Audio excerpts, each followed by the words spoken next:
By the time the monthly board meeting reached its fourth agenda item, the air conditioning in the conference room had already left everyone numb.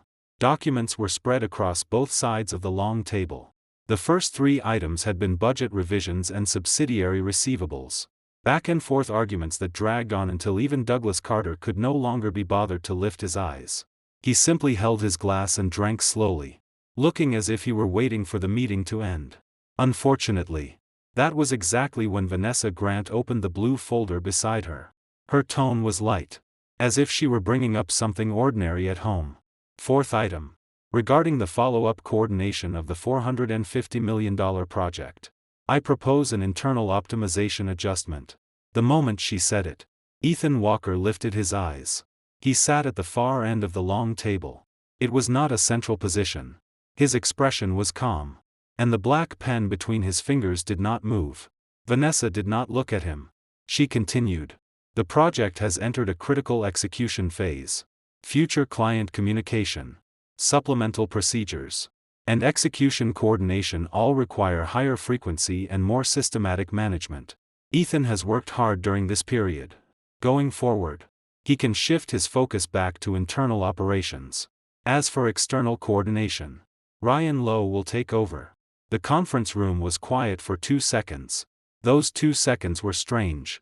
It was not that no one understood. It was that everyone understood too clearly. Internal optimization. Return focus to operations.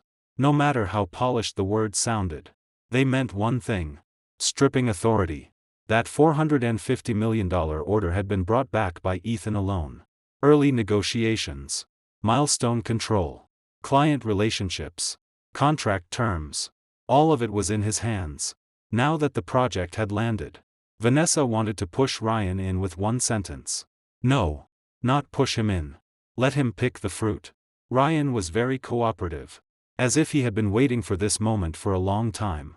The moment Vanessa finished speaking, he had already opened the thick document in front of him. On the cover, the words were perfectly clear. $450 million project handover plan. It had not only a handover outline, it also had follow-up reporting mechanisms, approval channels, and even personnel restructuring recommendations for the project team. This was not a spur-of-the-moment idea. Today, they had clearly come to force a takeover. Helen Chase leaned against the back of her chair and did not speak. She only glanced at Ethan from the corner of her eye. Douglas paused while drinking water, then lowered his head again, as if he had seen nothing. The whole room silently assumed Ethan should swallow it today.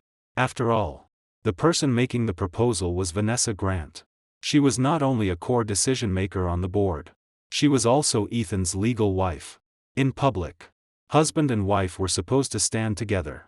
No matter how ugly things were privately, they should not tear each other apart in front of everyone. That was what many people thought. But after Ethan listened, he only placed his pen on the table. His voice was so steady it almost had no ripple. The client only recognizes my signature. Are you sure he can handle it? The sentence was not loud, but like a nail. It pinned down the smooth momentum everyone had been trying to build. A trace of displeasure flashed in Ryan's eyes. He immediately responded. Mr. Walker, this is a company project, not anyone's private asset. As long as the handover process is clear, anyone can take over. Anyone. Ethan looked at him. The corner of his mouth moved slightly, but there was no smile. Then tell me this. In the 7th version of the supplemental agreement, why was the client's risk control clause changed from authorized group approval to confirmation by the designated project signatory? Ryan's face stiffened slightly. He had never expected Ethan to point directly at the core clause the moment he opened his mouth. Vanessa took over, her expression unchanged. Ethan, we are discussing management arrangements now, not testing anyone's ability to memorize a contract. The client is cooperating with the company, not binding themselves to one person. What is so impossible about changing the person in charge? Changing the person. Ethan repeated the phrase. His gaze finally landed on her face. Vanessa wore a sharp white suit today. Her hair was pinned up without a single loose strand. She still looked like the superior woman who commanded and could not be questioned. But when she said changing the person, her tone was too natural.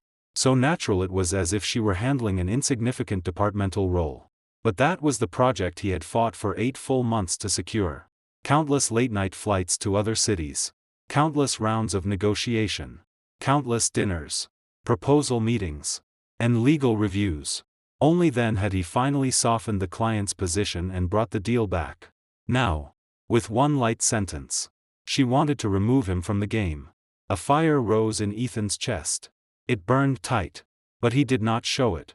He knew whoever lost control first today would lose. Ms. Grant. His form of address was formal. As if a layer of ice had formed between them. You say transferring me back to internal operations is optimization.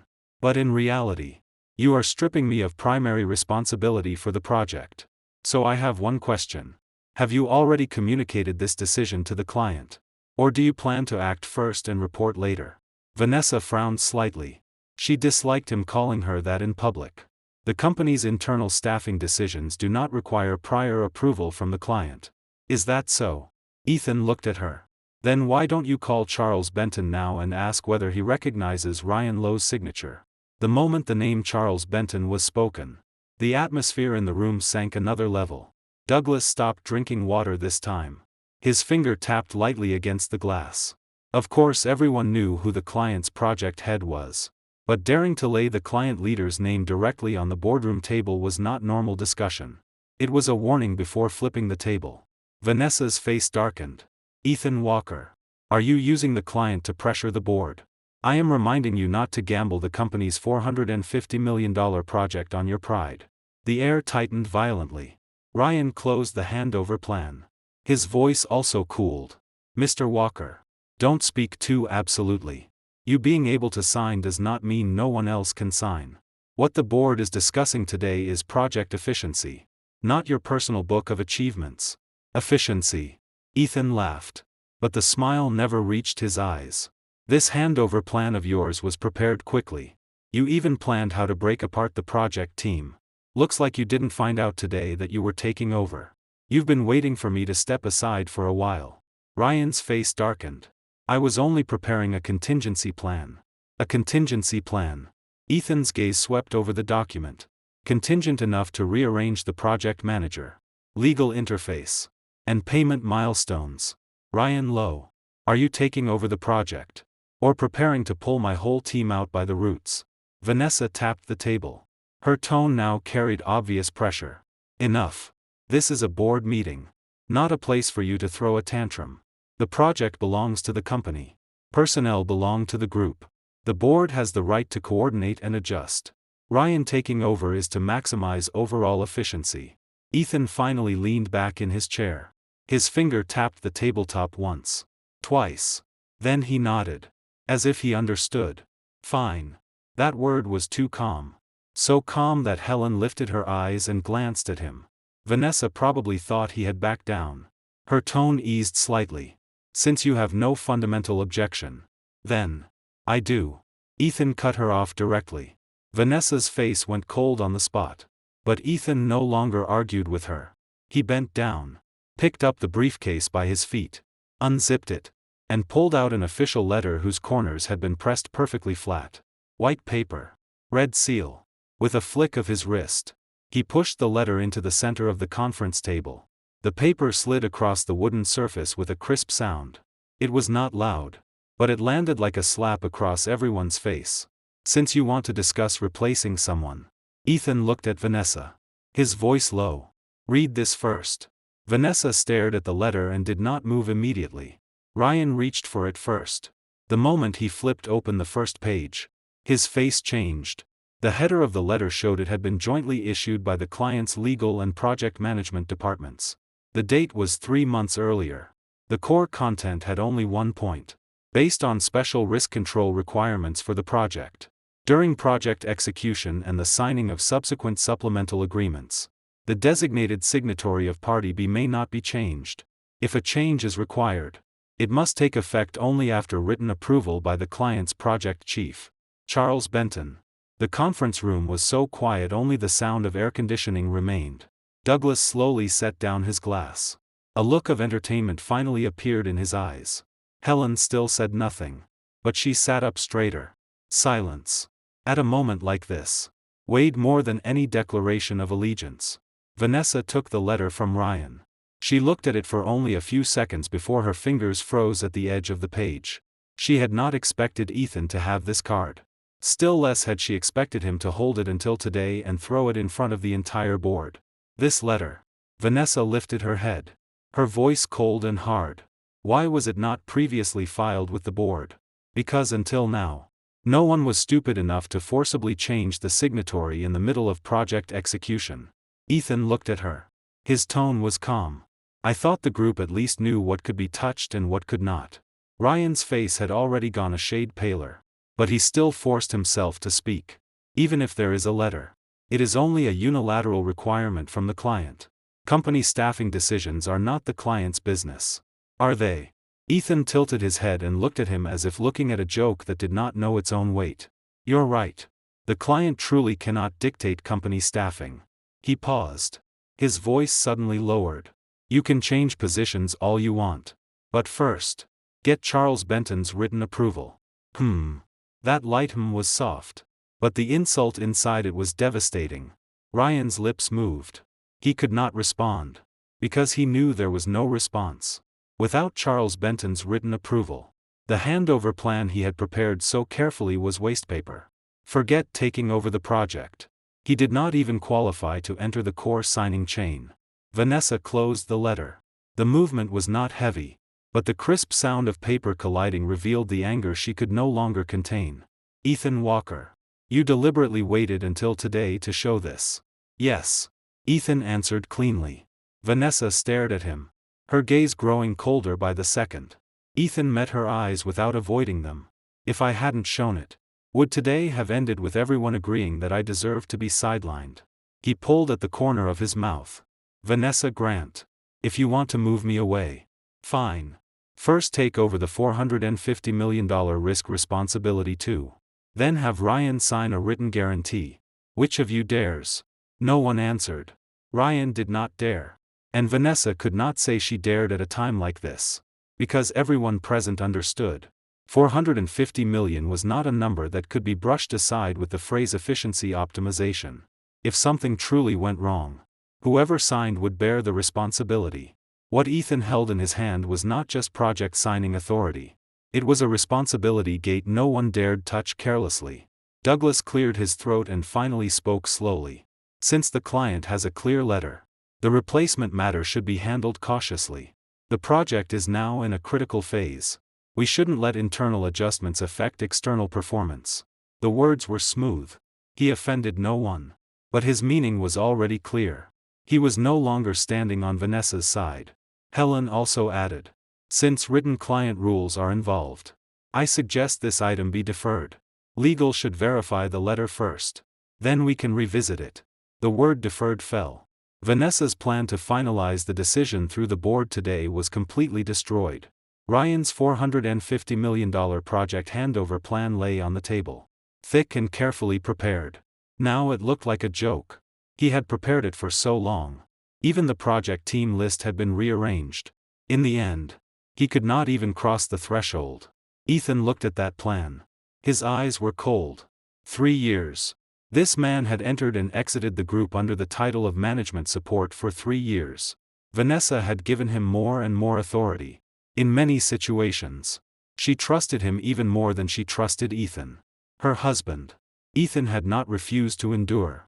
Nor had he refused to give her face. But today's knife was no longer crossing a boundary. It was aimed at cutting him directly out of the group's core. Vanessa slowly closed her own folder. Her face was so ugly it was nearly impossible to suppress. This item ends here for now. Her voice was flat. So flat it was cold.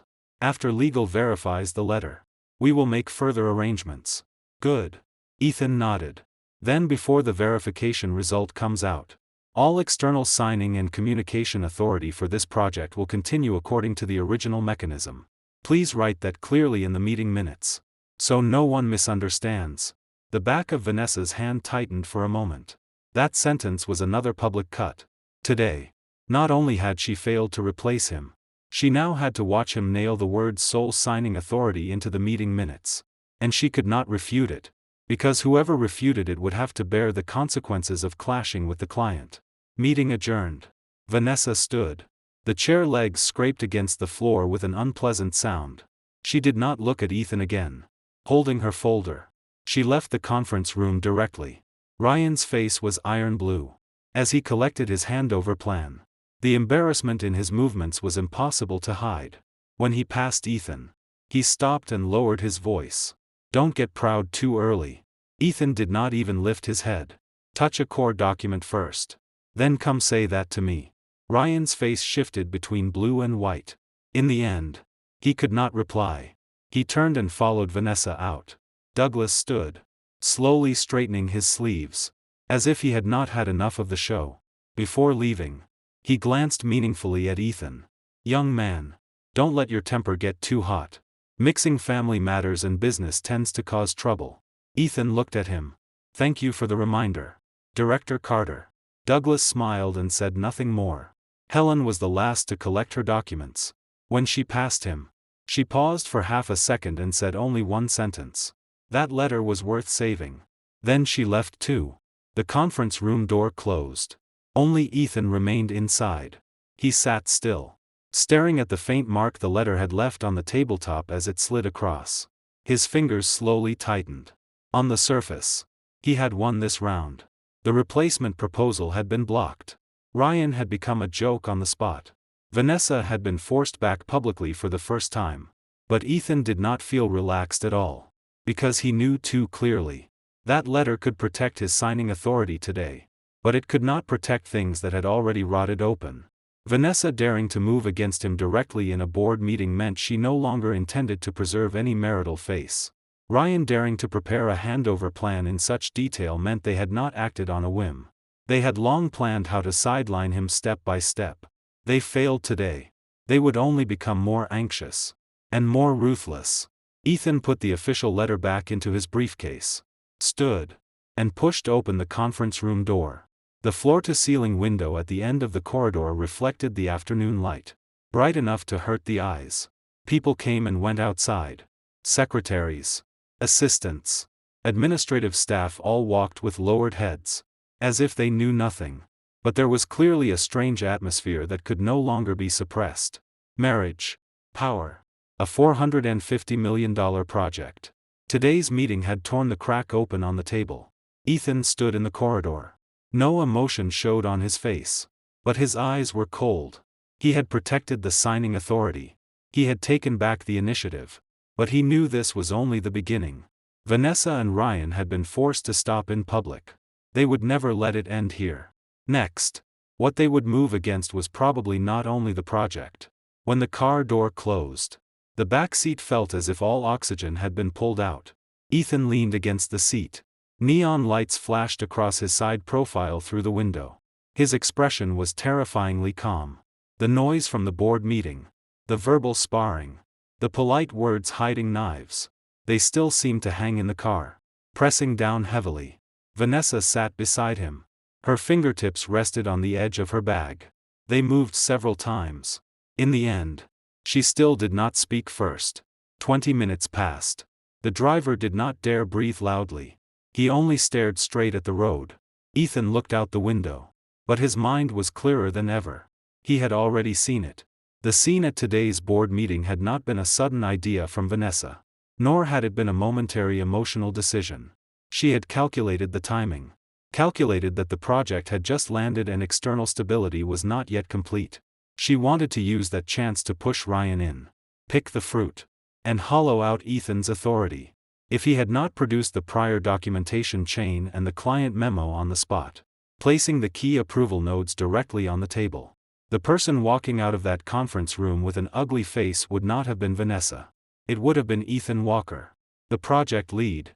Reduced completely to an ornament. He had endured for 3 years. He had given her face. Given the Grant family face. Given this marriage its last dignity. But once a person gets used to using you as a tool, they really do forget you also have a temper. And that you can fight back. Finally, a voice pressed down with anger came from beside him. Did you have to confront me in front of so many people today? Ethan slowly turned and looked at her. The gaze was not heavy. But it was cold enough to make Vanessa's heart freeze. Did I confront you? His voice was light. Or did you insist on replacing me? Vanessa frowned. I was considering the group as a whole. A project worth $450 million cannot rely on you alone forever. So it should rely on Ryan Lowe. The car became even quieter. Vanessa's expression changed slightly. As if he had hit something. Her voice cooled as well. Don't drag personal emotions into everything. Ryan is indeed more suitable in external resources and coordination. The board also recognizes that. Ethan laughed softly. So softly there was almost no emotion. The board recognizes that. Or did you recognize it for the board first? Ethan Walker. Vanessa lowered her voice. Finally unable to keep herself composed. Do you have to talk like this? I was already being polite today. He withdrew his gaze. If not for the Grant family's face, I would have projected those emails. Not just shown a paper letter. This time, Vanessa said nothing. Of course she knew what he meant. Those internal emails. Timestamps. Copied recipients. Approval opinions. Everything was there. If he dug deeper. Ryan's early contact with project materials and bypassing of procedures to connect with external resources would no longer be as simple as assisting management. Ethan not taking it that far was leaving her the last layer of face. But only that layer. The car drove into the underground parking garage of their residential compound. The driver had just tried to get out and open the door when Ethan had already pushed it open himself. Vanessa followed. Her heels struck the ground with crisp sounds, carrying an indescribable impatience. In the elevator, they stood on opposite sides. The mirrored wall reflected two cold faces, like strangers forcibly placed together. When they reached the door, Vanessa finally spoke first. We'll talk about today when we go inside. Ethan took out his keys without stopping. What else is there to talk about? Don't bring emotion into this. She inhaled, as if suppressing impatience. The board decision has not fully landed. You don't need to make the situation so stiff first. I made it stiff. Ethan opened the door. The corner of his mouth moved without warmth. Vanessa Grant. Today you tried to take my project. On the way back. For 20 minutes. You didn't explain a single word. When you finally speak, you tell me not to bring emotion into it. He paused. His voice grew even calmer. Do you really think that without the Grant family, I'm nothing? Vanessa's eyes trembled. She had not expected him to lay it out so clearly. But before she could answer, Ethan had already stepped inside. Then his footsteps stopped. Under the entryway light, a pair of brown men's leather shoes stood neatly, polished. The shape was narrow. Not his size. Not his style. Even more glaring. The toes of the shoes pointed naturally toward the bedroom. As if the owner had casually taken them off without any intention of hiding them. The air froze. Ethan stood there. Eyes fixed on the shoes. Motionless for several seconds. Vanessa saw them too. Her expression changed almost instantly. She rushed forward with an almost panicked movement and kicked the shoes toward the side of the shoe cabinet. The heel struck the cabinet corner with a dull sound. Don't overthink it. Her speaking speed was clearly faster. Maybe a guest left them behind. Ethan lifted his eyes and looked at her. A guest. Yes. Vanessa avoided his gaze, bending to push the shoes further inside. Someone came by this afternoon. The housekeeper didn't clean properly and didn't notice. Ethan looked at her. He looked at her tightened jaw. At her face. Even stiffer than when he had countered her at the board meeting. At an explanation so rushed and so lacking in confidence. Suddenly, he found it almost funny. Once a heart rots, even lies become lazy. Is that so? He spoke casually. Then you'd better remember clearly who came. Vanessa's hand froze. What do you mean? Exactly what I said. Ethan did not look at the shoes again. Nor did he ask further. He lifted his briefcase and walked straight through the living room toward the study. Behind him came Vanessa's voice, pressing down anger. Ethan Walker. What kind of attitude is this? It's just a pair of shoes. How long are you going to keep going? Ethan did not stop. The study door closed with a click in front of her. The whole world finally quieted. The moment the door shut, Ethan stood in place and closed his eyes. Anger was not the first thing to rise. Cold was. A cold that climbed from the base of his spine. The knife at the board meeting was profit. The shoes in the entryway were betrayal. He could still calculate and block the first. The second was like a slap that shattered the last trace of self-deception he had maintained for years. Good. Very good. Since they had no intention of leaving him anything, he no longer needed to preserve anyone's surface dignity. Ethan walked to the desk and turned on the computer. The moment the screen lit, his entire person seemed to switch modes. All emotion sank rapidly to the bottom. Only clarity remained. The desktop was clean, but the folders were divided in extreme detail. Master project file, client coordination, internal approvals, supplemental agreements, risk memos, meeting minutes. He opened the project directory covering the past 3 years and scanned item by item. From initial contact, relationship breakthrough, demand confirmation, bidding proposal, budget negotiation, contract terms, and payment milestones. Almost every step of that $450 million project had been personally watched by him. Many things appeared to have gone through the group system, but the truly critical decision traces, the changes in client attitude, and the risk warnings that could not be spoken plainly, he had always kept his own backup. This was not paranoia. After 3 years in the Grant family, he had long learned to leave himself a lifeline. He opened the drawer beside the computer. Inside lay a black encrypted hard drive. Ethan connected it and entered the password. After 3 layers of verification, the hidden partition popped open. His gaze settled on the screen. For the first time, a trace of true reassurance crossed his eyes. Core emails. All there. The meeting notes showing Ryan bypassing procedures to contact the project team before the board meeting. There. The summaries of private recordings from several client leaders confirming that they only recognized Ethan and would not accept a midstream replacement. There. Several supplemental approval documents Vanessa had no authority to retrieve alone. He had scanned and archived them long ago. She wanted to strip his authority. Fine.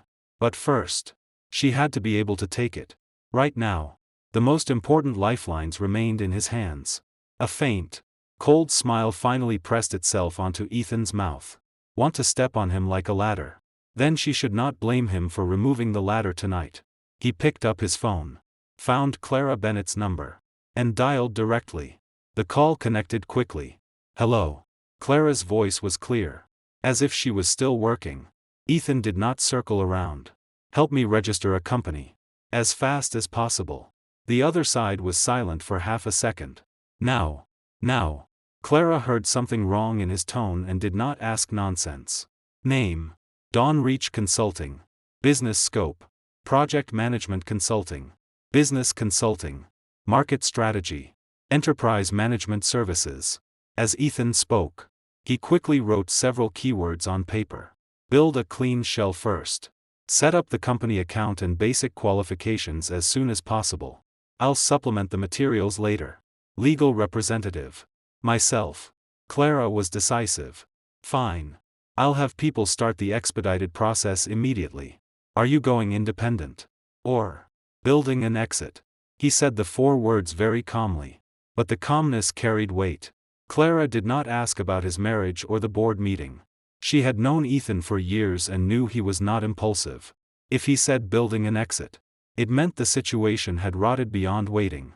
Understood. Her tone became serious too. Business license. Articles of incorporation. Registered address. I'll push them tonight. Send me your ID and contact details. Do you want single-person ownership? Single ownership. Ethan paused. Then added. Also, do not use any channels familiar to the Grant family. Keep it as cleanly separated as possible. Got it. After hanging up, Ethan did not stop. He created another local backup of the core emails, encrypted it again, and split it into 2 copies. One went into the hard drive. One went into a hidden directory in his private cloud. Then he sorted several key internal approval screenshots by timeline. If those shoes at the entryway had crushed the last of his hesitation, these actions were his own hands building a bridge for himself and planting mines for the other side. If anyone dared take another step forward, they would not merely step on his bottom line. They would step on something explosive. The lowest cabinet door of the desk opened. Inside was an old shoebox. Ordinary. The corners were worn. Ethan took the shoebox out, blew off a thin layer of dust, and opened it. Inside were not random items.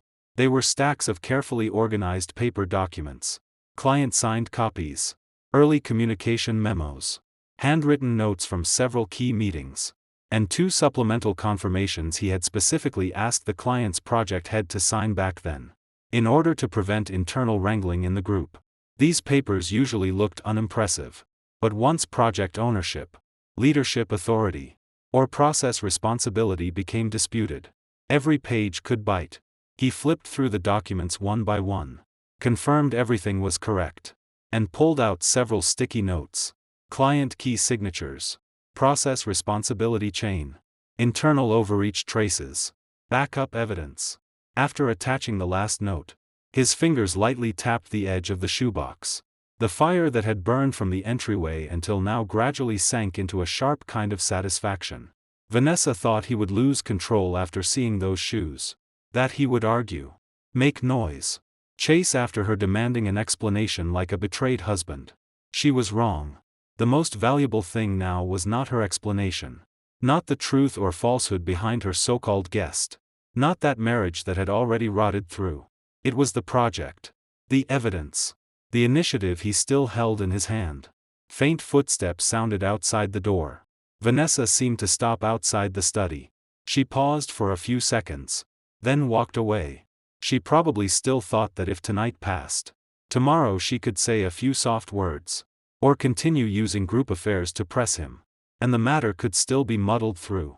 Ethan looked at the rows of successful backup notifications on the computer screen. There was no warmth in his eyes. Muddled through. Too late. He was no longer going to protect it. Not the marriage. Not the so-called position of Grant family son-in-law.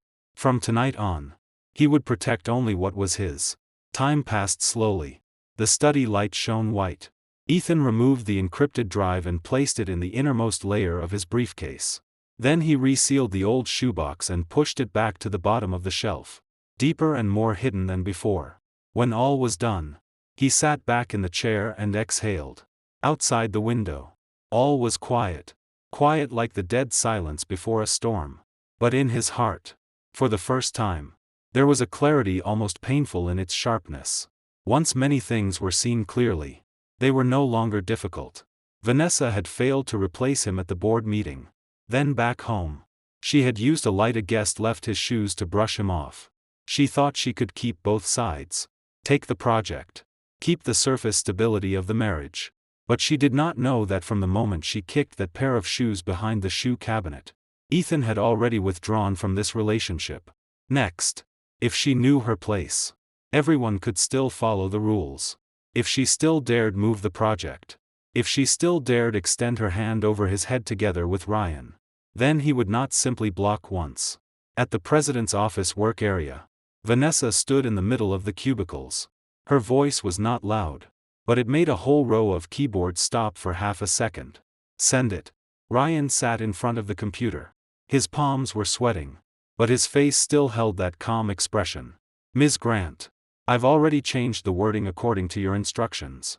The email will notify the client that as the designated contact from the president's office, I will temporarily take over subsequent project communication, process confirmation, document circulation, and signing process coordination. Temporarily. Vanessa glanced at him. Her eyes were hard. Don't write it like we're asking to discuss. Change it to, is hereby designated. Ryan's throat moved. He quickly nodded. Okay. I'll change it. He deleted the sentence and typed again. By decision of the group president's office.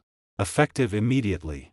This project is hereby assigned to Ryan Lowe, the designated contact of the president's office, for subsequent coordination, communication, and signing process alignment. The words appeared. Even Ryan himself felt uncertain. He had indeed attended several meetings with Vanessa and had appeared in the project chat group before. But if asked about the actual contents of the project, forget the overall situation. He could not even fully explain which specific milestones were blocking the third phase. But Vanessa was standing beside him. He could only force himself to hold up the appearance of confidence. Ms. Grant, if we send it like this, Our position is clear. Ryan lifted his head and smiled. No matter how strong the client is, they won't really break with the group. Vanessa sneered. Doesn't Ethan like using the client to pressure people? I want to see what he can do to the company.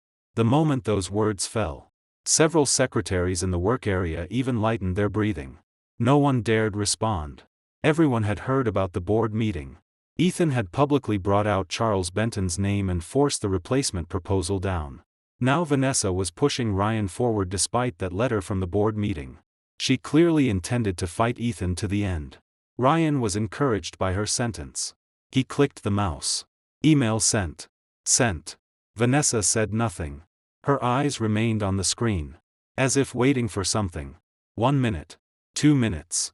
The entire president's office was so quiet it felt stuffy. Ryan forced himself to stay calm. He lifted the coffee beside him, took a sip, and had just set the cup down when the desk phone suddenly rang. The ring was sharp and urgent, like an awl stabbing into the air. A secretary beside them instinctively looked at the caller ID. Her face changed. Ms. Grant. It's the client's project hotline. Ryan's fingers stiffened. Vanessa only lifted a brow. Her expression turned even colder. Answer. The secretary hurriedly picked up. She had just said hello when the voice on the other end came through with barely suppressed anger, loud enough to be heard across half the work area. The secretary's shoulders shrank in fear. Please hold. Ms. Grant is not at her desk. I'll transfer. Vanessa did not move. She seemed to deliberately leave the caller hanging. The secretary had no choice but to follow procedure and transfer the call. It finally landed in Helen Chase's office in finance. The fire traveled down the line and burned directly into Helen's office. When Helen answered, she was looking at the cash flow schedule. Hello. Finance department. Helen Chase speaking. The other end was silent for 2 seconds. Then a man's voice, pressing down anger, came through. Put Vanessa Grant on the phone. Hearing the voice, Helen straightened her back. Mr. Benton. Ms. Grant is currently. I don't care where she is. Charles Benton's words smashed down without any buffer. Does your group think contracts are waste paper? You can replace the project lead and signing interface whenever you want. Helen's eyes sharpened. She had already picked up her pen. She knew very clearly that Charles Benton was not someone who lost composure over minor process changes. If he called finance directly, the matter had already crossed the line of ordinary communication. Mr. Benton. Please speak. I'm taking notes. Write this down clearly. Charles spoke quickly, each word hard. Supplemental Contract Clause 7. Any change of project chief must be confirmed in writing by the client. Until the client confirms, the original designated responsible person's authority remains unchanged. Who sent the email from your president's office? Who gave them the nerve? Helen's pen paused. As expected, they had stepped directly on the contract red line. She wrote while saying in a deep voice. The email was issued by the president's office. The content concerned a change of contact person. Contact person. Charles sounded as if anger had made him laugh. You want Ryan Lowe to coordinate with me? He just called me back and couldn't even explain the third phase control points. He didn't know where the steel structure's second inspection was stuck. Why the mechanical electrical integration test was delayed.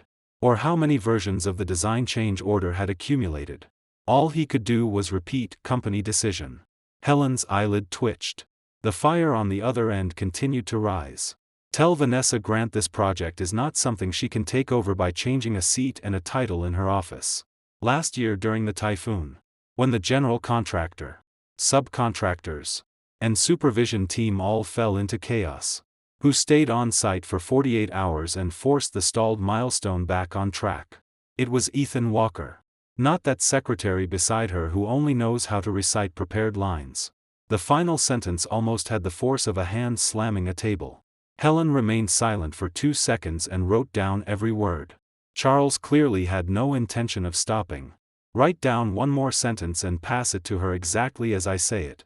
His voice dropped low, but it became heavier than before.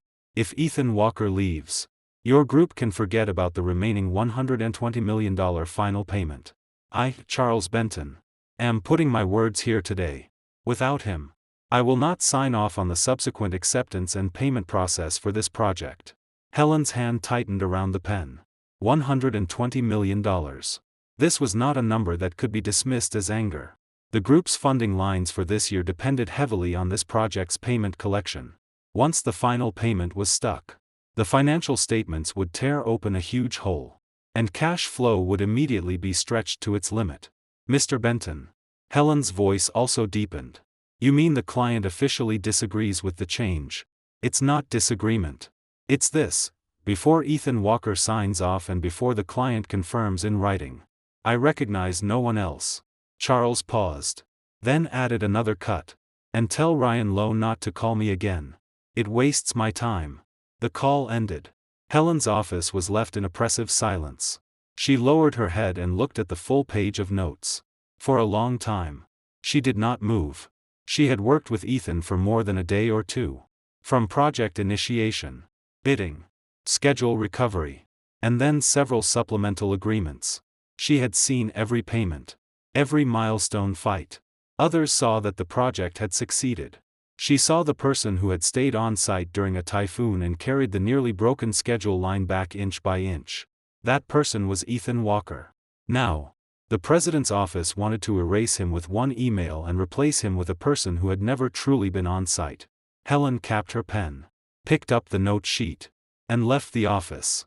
When the door to Vanessa's office was knocked, Ryan was speaking in a low voice inside. Ms. Grant, Mr. Benton is probably just emotional for now. Clients are always like this. They take a hard position first. Then later we come in. Vanessa interrupted him. Helen pushed the door open. Her expression showed nothing. She placed the note sheet directly on Vanessa's desk. The sound was not heavy, but very clear. Client call content. Recorded verbatim. Vanessa lifted her eyes. First she looked at Helen, then at the paper. Her expression was impatient. Read it. Helen did not sit, nor did she circle around. She removed her glasses and read each line from the record. Supplemental Contract Clause 7. Any change of project chief must be confirmed in writing by the client. Until the client confirms, the original designated responsible person's authority remains unchanged. Vanessa's face darkened. Ryan stood aside, the strained smile at the corner of his mouth already beginning to stiffen. Helen continued. Next, when Ryan Lowe communicated with the client just now, he failed to explain the third phase schedule control points. Failed to answer questions about the steel structure second inspection, the reason for delayed mechanical electrical integration, and the accumulated versions of design change orders. With every sentence, Ryan's face paled further. Then, Helen lifted her head and looked at Vanessa. Word by word, Charles Benton's original words were, "Tell Ryan Lowe not to call me again. It wastes my time." The office became so quiet a needle could be heard. Ryan's ears turned bright red. He could not help speaking. Director Chase. The client asked too many detailed questions. You only never handled this project. Helen cut him off directly. Not handling it is not shameful. What is shameful is not understanding it and insisting on climbing onto it anyway. Ryan's face turned blue and red. His mouth opened, but he could not form a complete sentence. Vanessa pressed her fingertips against the edge of the note sheet. Her voice was cold. Helen Chase. Who are you speaking for? I speak for the money. Helen's tone was terrifyingly flat. And for the contract.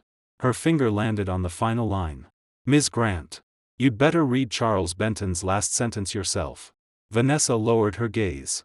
If Ethan Walker leaves, your group can forget about the remaining $120 million final payment. She stared at that line. Her eyes finally changed. Not anger. A stiffness from being struck directly by reality. Ryan also saw it. His throat tightened. Ms. Grant. The client can't really freeze $120 million because of Ethan Walker. That's too what? Helen turned toward him. Her voice was not high, but like a knife. Too exaggerated. Too disrespectful to the group. Or too disrespectful to you. The president's office designated contact. Ryan was forced backward half a step by her sentences. Helen looked at Vanessa again. Her gaze was direct. Ms. Grant. I remind you, this is not about face. It is about receivables. If the $120 million final payment is stuck, the group's next quarter funding schedule will immediately have a hole. Bank credit lines, supplier payment terms, and material payments for several ongoing projects will all be dragged along. Vanessa lifted her head. Her face was already extremely ugly. Are you threatening me? No. It is a fact. Helen put her glasses back on. Her tone still calm. And one more thing. Since you want to replace someone, you should know exactly what you are replacing.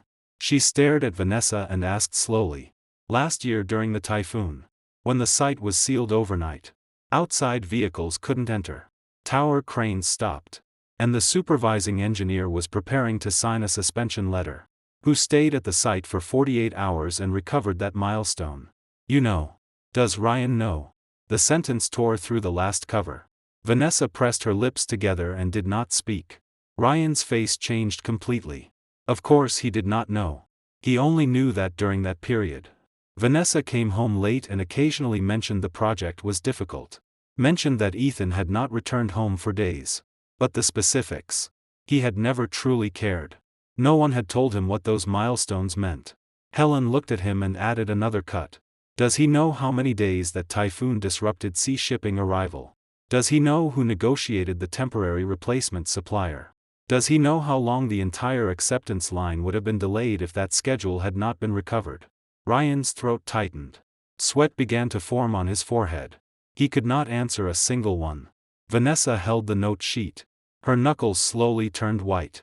It was not that she did not know Ethan had done a lot. But she had always believed that a lot remained within the replaceable range of the company system. She had always thought the chips in Ethan's hand were merely professional barriers he exaggerated. Language he had used at the board meeting to raise his own value. Until this phone call landed. For the first time, she truly realized. Once Ethan left, the company would not merely lose face, nor merely lose a capable worker. The $120 million final payment would be frozen on the spot. The client would rather turn against her than recognize Ryan. And the things she thought she could force through with presidential authority could not be forced at all when they reached the project and the contract. The air in the office became heavy and stuffy. Ryan spoke in a low voice. Panic in it. Ms. Grant. Maybe we should slow down first. I can send another explanatory email. Saying it was only an internal process adjustment and does not involve an actual change in signing authority. Now you know to explain. Helen said. Too late. The email has already been sent. And the client has already clearly stated their position. That call you made just now also exposed everything you don't know. The last trace of composure on Ryan's face shattered. Vanessa did not look at him. She only stared at the note sheet on the desk for a long time without turning the page. There were faint footsteps outside the president's office. But inside the room, it was quiet as dead water. This phone call did not defeat Ethan. Instead, it forced Vanessa and Ryan into a corner. What embarrassed her even more was that the one pushing her there was not Ethan. It was the contract. The client. The $120 million final payment. All the realities she had just tried to force her way around. Helen withdrew her gaze and left only one final sentence. Ms. Grant. The project was carried back with someone's life on the line. It is not something a secretary can take over by reciting 2 lines of a script. Understand? She turned and left. The moment the door closed, the pressure in the office became almost suffocating. Vanessa sat motionless. Ryan stood beside her, wanting to speak, but his lips opened several times without a word.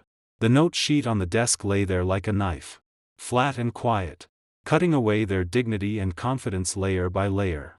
This was only the beginning. Because pushed to this point, Vanessa could not possibly stop.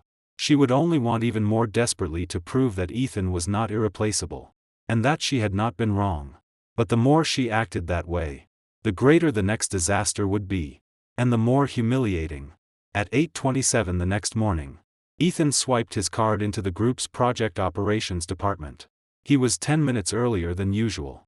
Only half the lights were on in the work area. The standby light of the printer glowed dimly. A few early employees were eating breakfast with their heads down.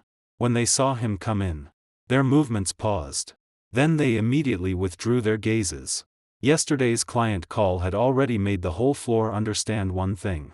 Ethan Walker was not someone Vanessa Grant could remove with a sentence. But precisely because of that, more eyes would be watching him today. Ethan's expression was calm. He placed his briefcase beside his desk, turned on the computer, and inserted his encrypted drive. The moment the screen lit, he did not touch the company's internal system first. He first opened the local encrypted directory. Inside lay a complete set of categorized files, exported client emails, scanned phase approval documents, all meeting minutes, payment milestone confirmations, demand change version comparisons, key contact communication notes.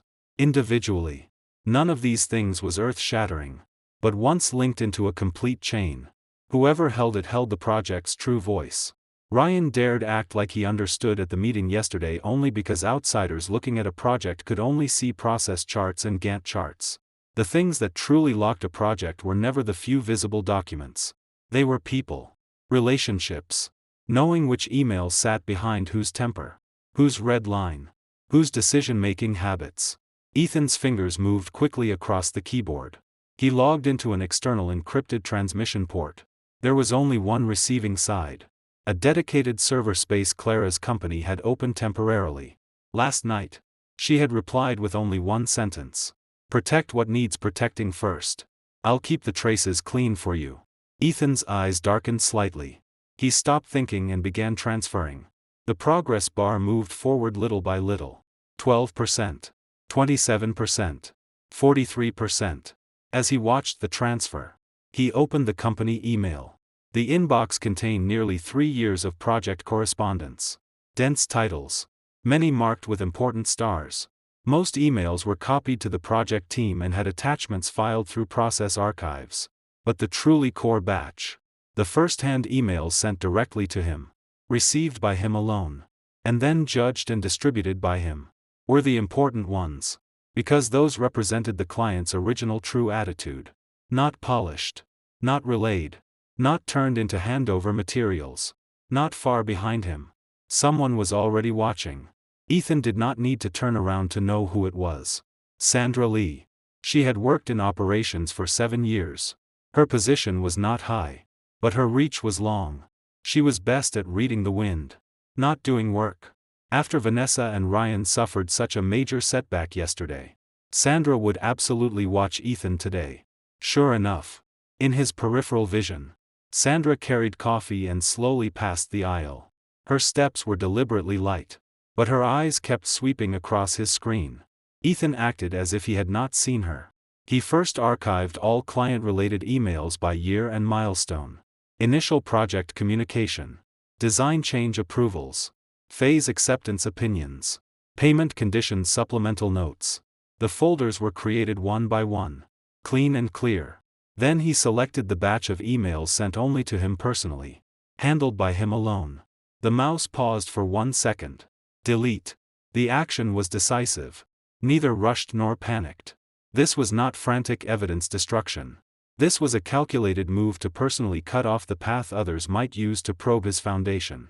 In the distance, Sandra's face changed at once. She almost immediately lowered her head, picked up her phone, and typed quickly. Ethan did not even lift his eyelids. He continued. Empty trash. Clear local cache. Disable automatic attachment downloads. The entire process was smooth, as if rehearsed many times. In fact, it had been. After the client call came in yesterday, he knew Vanessa would definitely change tactics. When the deletion progress bar reached the end, Ethan did not close the email interface immediately. He clicked into the project approval tracking module in the company's internal system. This module was rarely used. Most approvals were completed in the process system, and almost no one bothered to come back to review archive traces. But Ethan had always kept a habit of regular checking. After 3 years, he knew better than anyone what was hidden behind seemingly smooth approval processes. He scrolled down twice. Then his finger stopped. Last Wednesday, 2 days before the board meeting, there was an abnormal approval record. The applicant was Ryan Lowe. The reason was written as Project Supplemental Material Review. The review scope actually included all third-phase technical attachments and fourth-phase budget details. More importantly, the approval field was not signed by the project lead. It was directly jump authorized by the president's office. Ethan stared at the screen. Coldness condensed in his eyes. Ryan had already obtained all third-phase technical attachments 2 days before the board meeting. No wonder his handover plan that day listed third-phase personnel restructuring recommendations in such detail. Even the milestone correlations Ethan had thought only his own team knew were perfectly mapped. So it had not been guessed. Vanessa had opened a back door in the system and handed the project's foundation to Ryan in advance. Ethan's finger paused on the keyboard for 2 seconds. Then he calmly took a screenshot. Encrypted. Archived. Synced to the external server. Only after finishing all this did he exit the internal system normally, as if he had found nothing, and stand to walk toward the break room. The break room smelled of bitter instant coffee. Sandra stood in the corner, head lowered as she looked at her phone. When she saw him enter, her shoulders clearly stiffened. She hurriedly turned the phone screen down and lifted her cup to pretend to drink water. Ethan walked to the water dispenser and poured hot water casually, as if he had not noticed her. Sandra. You're early today. Sandra almost choked on the water in her mouth. She coughed before answering. Yes. I got up early today. Mr. Walker. You're early too. There are a few project milestones to verify today. It's quieter if I come early. Ethan smiled. The hot water had reached 80% of the cup. Oh. Right.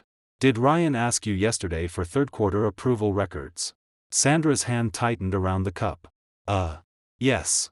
He did. Her speaking speed noticeably increased. Mr. Lowe said he needed to prepare project coordination filing and wanted to reference the previous approval process. Oh. Ethan nodded naturally, like he was discussing the weather.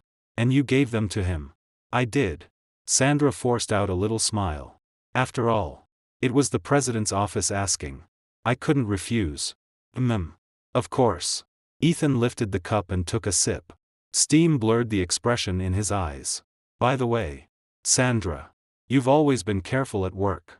If there are procedures you're uncertain about in the future, you can confirm them directly with me. No need to be too polite. The words were gentle, almost considerate.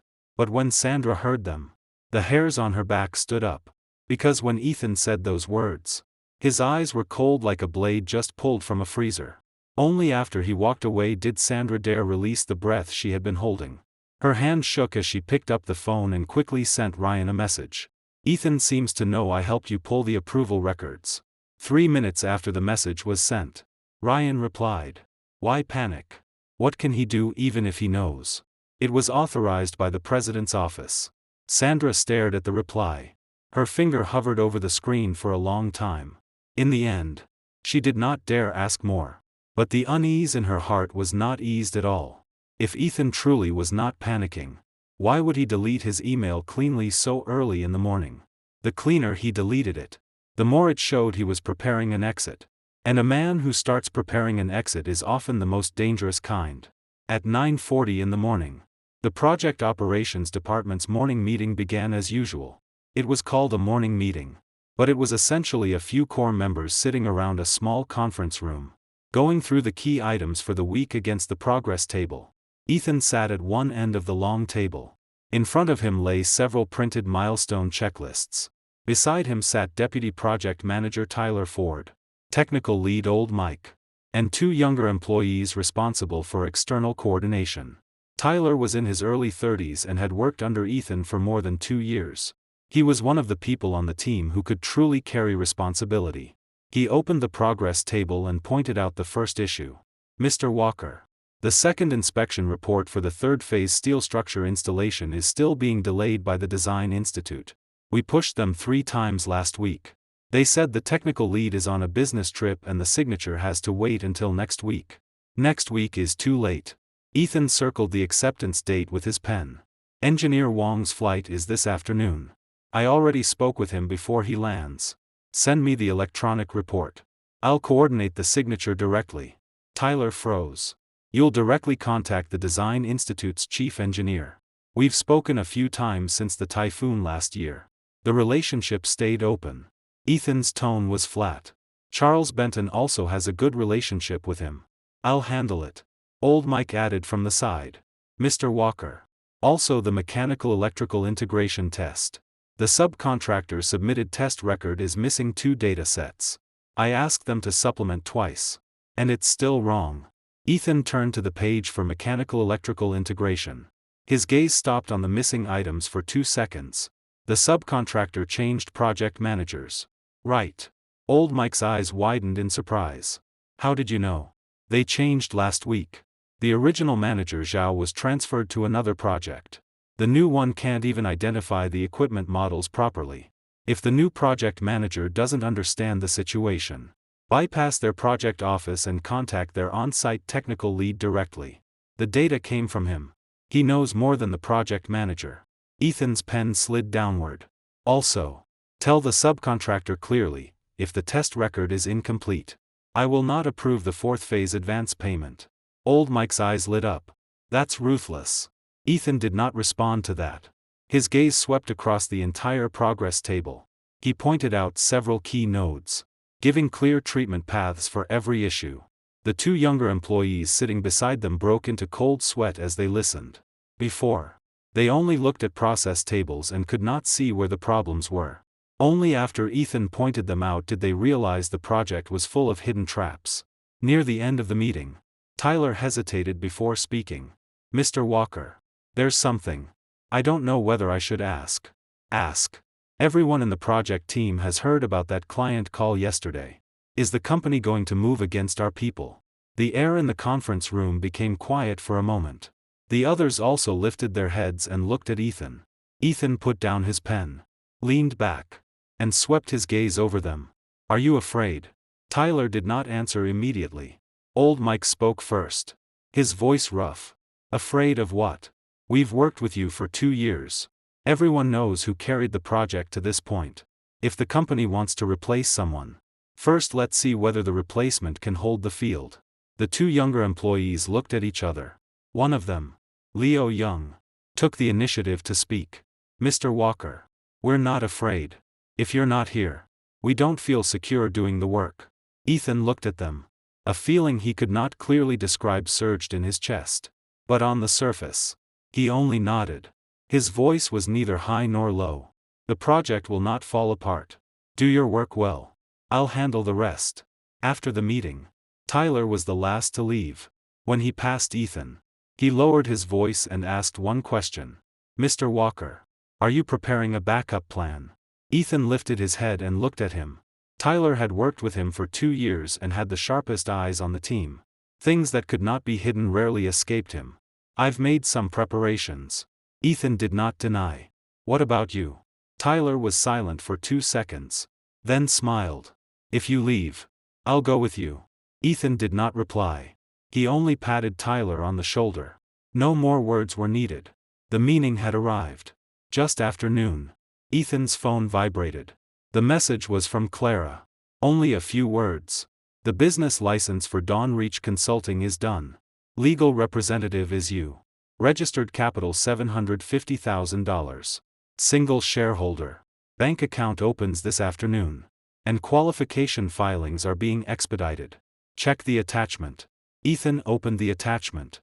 It was indeed a scanned copy of the business license. Dawn Reach Consulting LLC. In the legal representative field. His name was printed clearly. He stared at the license for several seconds. Finally, the corner of his mouth lifted into an extremely faint smile. The exit was ready. From the night before yesterday until now, less than 48 hours had passed. Clara had completed everything he had asked for. Cleanly. Efficiently. Without using any channels familiar to the Grant family. He replied. Received. I'll transfer the costs later. Clara replied instantly. Stop talking nonsense. Just come sit at my office sometime and buy me dinner. Ethan looked at the message. For once, warmth appeared in his eyes. Clara Bennett was one of the few people he could fully trust. College classmate. They had worked on several small projects together early on. Later, she went independent and opened her own consulting firm. It had developed well. And they had never broken contact.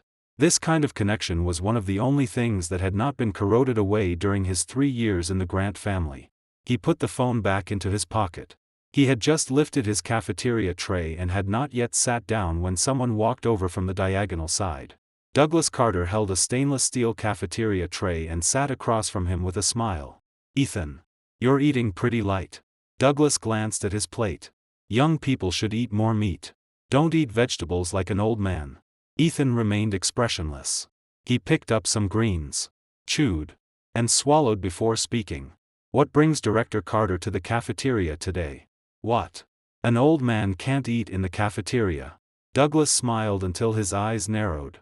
He put a piece of braised pork into his mouth, chewed twice, and the smile faded slightly. "Ethan, I thought carefully about that letter you threw out at the board meeting." Ethan did not answer. He waited. "That thing is indeed hard." Douglas pointed at him with his chopsticks. "But hard things sometimes also scrape the hand holding them." "What do you mean, Director Carter?" "What I mean is, you have the client letter in your hand. So they cannot move you for now. But not being able to move you for now does not mean they can never move you."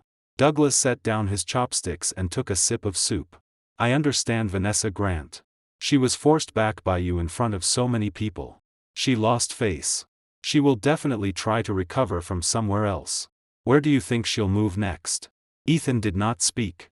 Douglas looked at him and suddenly lowered his voice. "Your project team. She may not be able to move them directly. After all, the client is watching. But bonuses, headcount, job ratings, those she can move." Ethan's chopsticks tapped lightly against the edge of his tray. Douglas had laid Vanessa's next blade direction directly before him. If she could not move Ethan, she would move the people around him. Pull them out one by one until he became a commander without soldiers. Then no matter how well he understood the project, without cooperation from his people, he would be useless. "Director Carter, why are you telling me this?" Ethan looked straight at him. Douglas smiled again. That smile had the cunning of an old fox. "Why do you care why? Just remember what I said. And one more thing." He paused and lowered his voice further. "I know about Ryan retrieving the third phase technical attachments last Wednesday. Did you find it?" Ethan's fingers tightened slightly around the chopsticks. "I found it." Douglas nodded, set down his soup bowl, and stood. Before leaving with his tray, he dropped one final sentence. "That approval record was personally authorized by Vanessa Grant. She used her own account to jump the process. It went through the emergency business filing channel and did not require the project lead's approval." He took 2 steps, then looked back meaningfully at Ethan.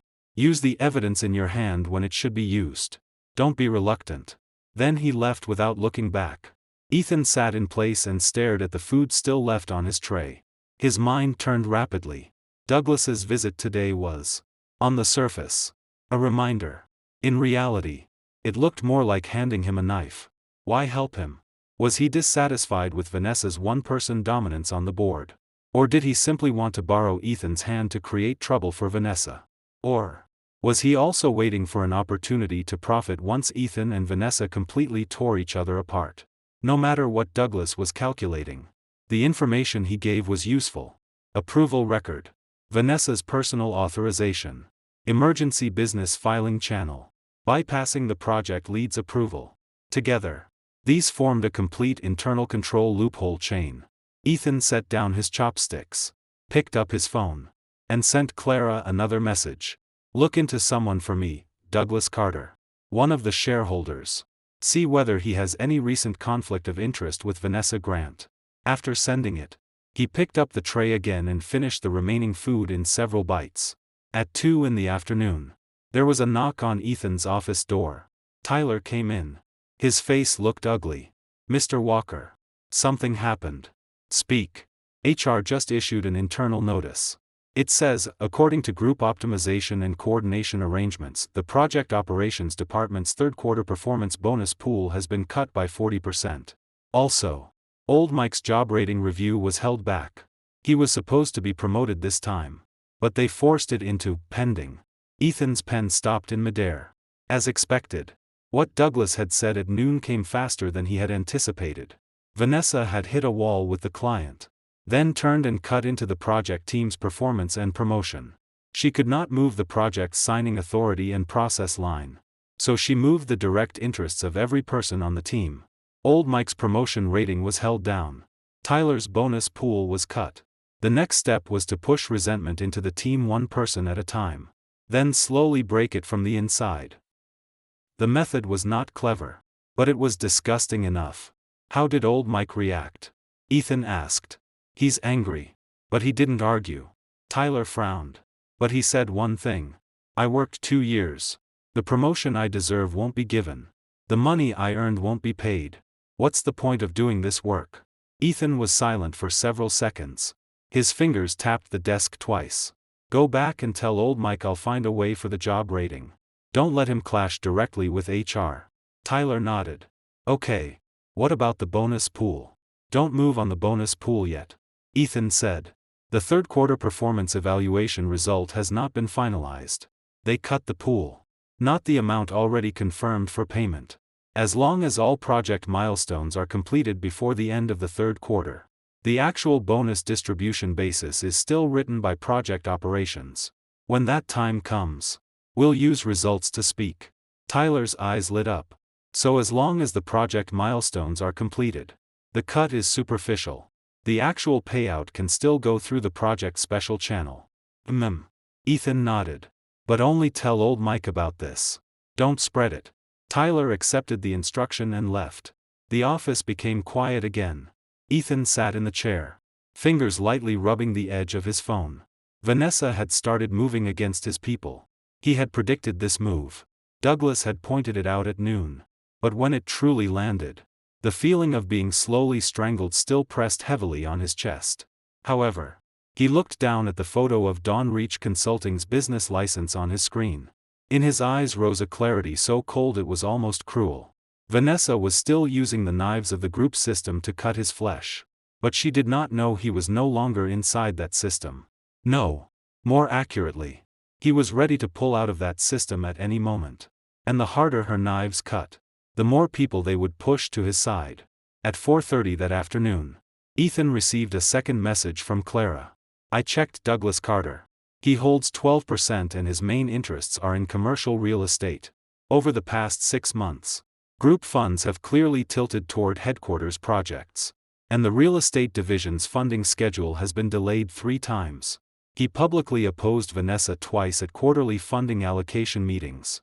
It was unpleasant. Conclusion, he has conflict of interest with Vanessa. But he may not stand with you. His core demand is balancing funding allocation. You can use him, but don't trust him fully. After reading it, Ethan put down the phone and leaned back with his eyes closed. Douglas was using him to check Vanessa and ease pressure on the funding imbalance. Their relationship was an exchange of interests, not an alliance. But interest exchange itself was also a weapon. As long as Ethan held the project, client endorsement, and the leverage that could freeze payment collection, Douglas would continue cooperating. Conversely, if one day Ethan lost his leverage, Douglas would turn faster than anyone. That was workplace power struggle. Naked, without warmth. But it did not matter. He had never expected anyone to truly take his side. While Vanessa still tried to pressure him with marriage, authority, and the group system, he had already begun redefining the chessboard with contracts, the client, cash flow, and an external exit. She thought she was moving against his team. In reality, she was moving against a man already prepared to pull himself out by the roots. And the soil he pulled up with him would be enough to overturn the chessboard before her eyes. At 7 that evening, Ethan returned home. The living room lights were on. Vanessa sat on the sofa. A document lay on the coffee table before her. She held a cup of half-cold black tea, looking as if she had been waiting for him. The brown leather shoes in the entryway had been removed. The floor was clean. Not even a shoe print remained. As if they had never existed. Ethan changed shoes and did not speak first. He walked straight toward the study. Wait. Vanessa's voice came from behind him. It was not high. It carried a trace of unnatural politeness. I cooked. Ethan paused. He turned. On the small dining table beside the coffee table were indeed several dishes. 3 dishes and soup. They looked decent. 2 bowls of rice had already been served, both still steaming. 3 years. Vanessa had cooked of her own initiative only a handful of times. The last time she cooked was 2 years ago, when he had secured the project's first bidding round. Today's meal was too deliberate. If you have something to say, say it, Ethan said, not walking over. No need to circle around. Vanessa set down the tea and stood. For once. Her face showed something not so stiff. Sit down and eat first. We can talk business afterward. I'm not eating. Ethan leaned against the study doorframe. Arms crossed. His tone was flat. You cooked this meal to talk to me about what? The client call. The project team's cut performance. Or Ryan secretly retrieving the technical attachments yesterday. The moment the last sentence left his mouth, a crack appeared in Vanessa's softened expression. She had not expected him to know even about Ryan retrieving the technical attachments. When did you check that? Her voice sank. Processes that go through the system always leave traces. Ethan looked at her. You used your own account to jump authorize the process. Emergency business filing. Bypassing the project lead's approval. Vanessa Grant. Did you really think the company's internal control system was decoration? Vanessa's jaw tightened. The soft-spoken strategy she had prepared had been disrupted before it even began. And for a moment she could not answer. I didn't come to argue with you. She inhaled and forced her tone flat. I cooked today because I think there are things between us that need to be communicated again. Communicate what? Ethan remained leaning against the doorframe. His posture was relaxed, but his eyes were sharp as blades. Communicate who you plan to cut next. Today. You cut old Mike's promotion. Tomorrow. Tyler's bonus. The day after. Are you going to directly remove the project headcount from operations? I'll ask you a question. Answer directly. Ethan cut her off. His voice was not loud, but it carried force that could not be dodged. Ryan obtaining the third phase technical attachments in advance. Did you give them to him voluntarily? Or did he ask you for them? Vanessa's face changed slightly. She was silent for several seconds. I gave them to him. She finally admitted. Her tone carrying awkward stubbornness. He is the future project contact. Familiarizing himself with materials in advance is normal. Contact. Ethan laughed. That laugh was cold. Without a trace of warmth. He can't even recite the standard process for steel structure second inspection. You gave him third phase technical attachments. Could he understand them? Vanessa was choked speechless. Ethan looked at her. The final warmth in his eyes went out completely. When you gave him those materials, you never considered whether he could understand them. You only wanted to break the information asymmetry around the project. So he would have something in his hands before the board meeting. But you forgot one thing. He stood straight and walked forward 2 steps, stopping across the dining table. Between them were the dishes she had made. He looked into her eyes. What truly locks the project is not how much material someone has. It is experience, judgment, and on-site decision-making. You threw materials to someone who has never been on-site. That is like placing a scalpel in the hands of a nurse who has never entered an operating room. He dares touch it. Do you dare let him? Vanessa's face slowly turned pale. You cooked today because you wanted to make peace. Ethan picked up the chopsticks on the table, looked at them, then placed them down. But the knife in your hand hasn't even been put away. How do you expect me to believe you? After saying this, he did not stay. He turned and entered the study. The moment the door closed, he heard the sharp sound of dishes being thrown hard into the sink from the living room. Ethan stood inside the study, leaning against the door, and closed his eyes. The fire that had been suppressed in his chest for 3 years finally burned through the last layer of peace this marriage had on the surface. She had smashed the dishes. She had finally removed that cold, superior mask. At the worst possible moment, she lost control. Then this meal was no longer a signal of peace. It was a final probe. And he rejected it. Which meant that from tonight on, the last shred of dignity in this marriage had been torn away by his own hand. Good. That was fine. It should have been torn away long ago. Ethan walked to the desk. Saturday opened the computer. Pulled up the approval record he had screenshotted today. Then opened the funding data Douglas had sent at noon. He merged both documents into a new folder. He typed only 4 words as the folder name. Liquidation point. At 6:30 the next morning, Ethan's phone vibrated wildly. The caller ID showed Tyler. He answered before he had time to speak. Tyler's voice hit him directly. "Mr. Walker. Something serious happened. Old Mike was taken from the company by security at dawn today. They said he's suspected of leaking sensitive project materials. He's currently being held in the security office. HR and legal are rushing over." Ethan became fully awake and sat straight up. "Who gave the order?" "I heard it was a direct notice from the president's office to security. No formal letter. Just a verbal instruction." "Where are you?" "I'm already on my way to the company. Old Mike's wife called me.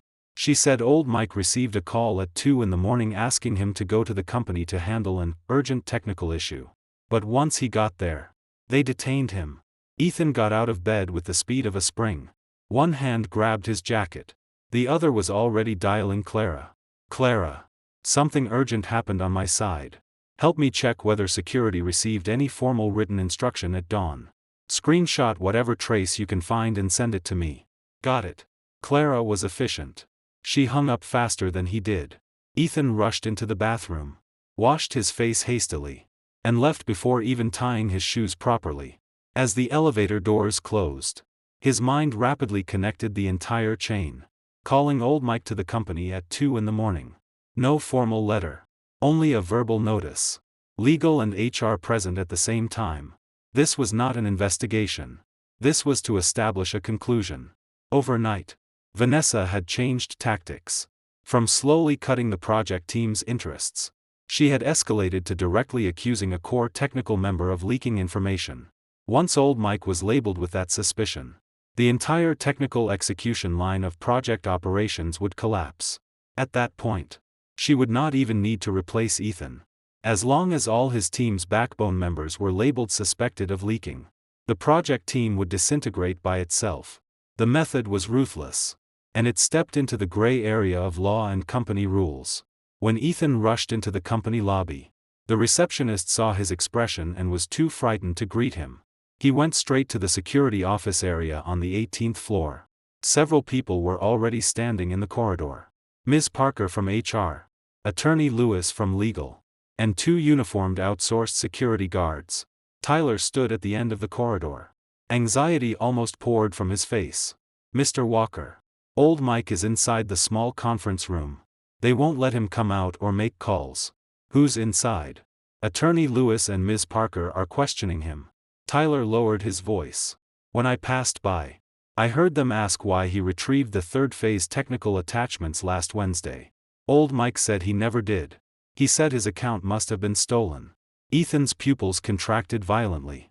Was there a retrieval record under Old Mike's account? He quickly took out his phone and opened the screenshot he had captured earlier. In the record where Ryan retrieved the third phase technical attachments, the operator field was not Ryan's name. It was Old Mike's employee ID. He had always thought that in that record, the person bypassing the project lead's approval was only Vanessa. He had completely missed. Or rather, in his quick glance yesterday morning he had overlooked that the technical attachment retrieval operator displayed in the system was Old Mike's ID. Ethan's stomach tightened as if gripped by a hand. Vanessa and Ryan had not only retrieved the materials in advance, they had deliberately placed the retrieval record under Old Mike's name. That way, if someone later investigated early material leakage, Old Mike would take the blame. Old Mike had no idea someone used his account to retrieve materials last Wednesday. This setup had been a trap from beginning to end. And tricking him into coming to handle an urgent technical issue at dawn today was the moment the net closed. Ethan ran through everything in his mind. Old Mike's technical permissions indeed allowed access to the third phase technical attachments. But the timestamp was 3 in the morning last Wednesday. Ethan remembered Old Mike's travel schedule clearly. From Tuesday to Thursday last week, Old Mike had been stationed at another project site out of town. He was not in the company at all. If Ethan could pull Old Mike's travel approval and attendance records, that stolen login would collapse. But the problem was, Old Mike was now locked inside. Ms. Parker and Attorney Lewis were questioning him.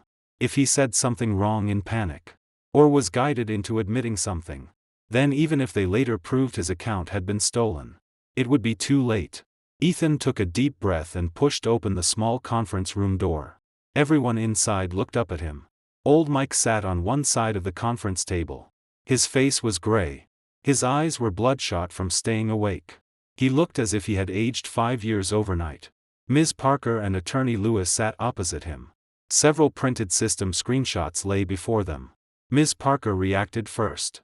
Her tone was stiff. "Mr. Walker. This is an internal investigation." "You.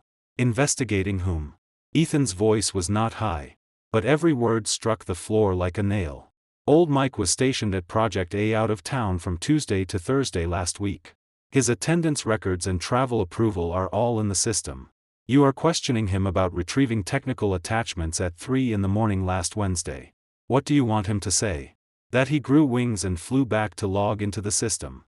Ms. Parker's face changed. Attorney Lewis quickly flipped open the file before him. "Mr. Walker. The system does show login records under Old Mike's employee ID. What does that prove?" Ethan cut him off. "Does it prove the person logging in was Old Mike himself? System permissions can be stolen. Employee IDs can be copied. You haven't even performed basic trusted identity verification. And you detained a person based on one login record." Attorney Lewis opened his mouth. He could not form a complete sentence. Ethan did not give him time to react. He turned to Old Mike. "Old Mike. Where were you from Tuesday to Thursday last week?" I was stationed at Project A out of town." Old Mike's voice trembled with fear. "There's a travel approval form and hotel records." "Good." Ethan nodded. His gaze returned to Ms. Parker and Attorney Lewis.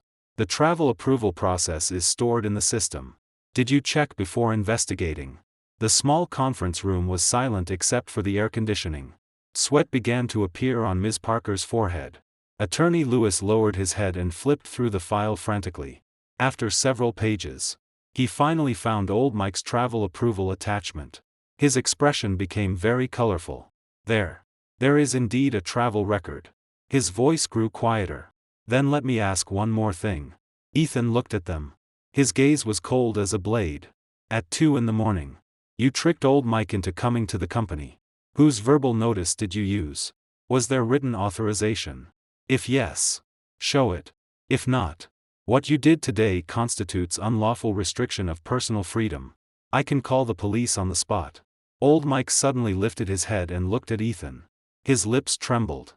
His eyes went red. Ms. Parker could no longer sit still. She stood and retreated 2 steps. Her speaking pace obviously panicked. "Mr. Walker. This situation still needs further verification." "Verification?" Ethan stepped closer. His voice was still not high, but the pressure rushed forward like a tide. "You didn't even check the travel records before detaining someone on the 18th floor.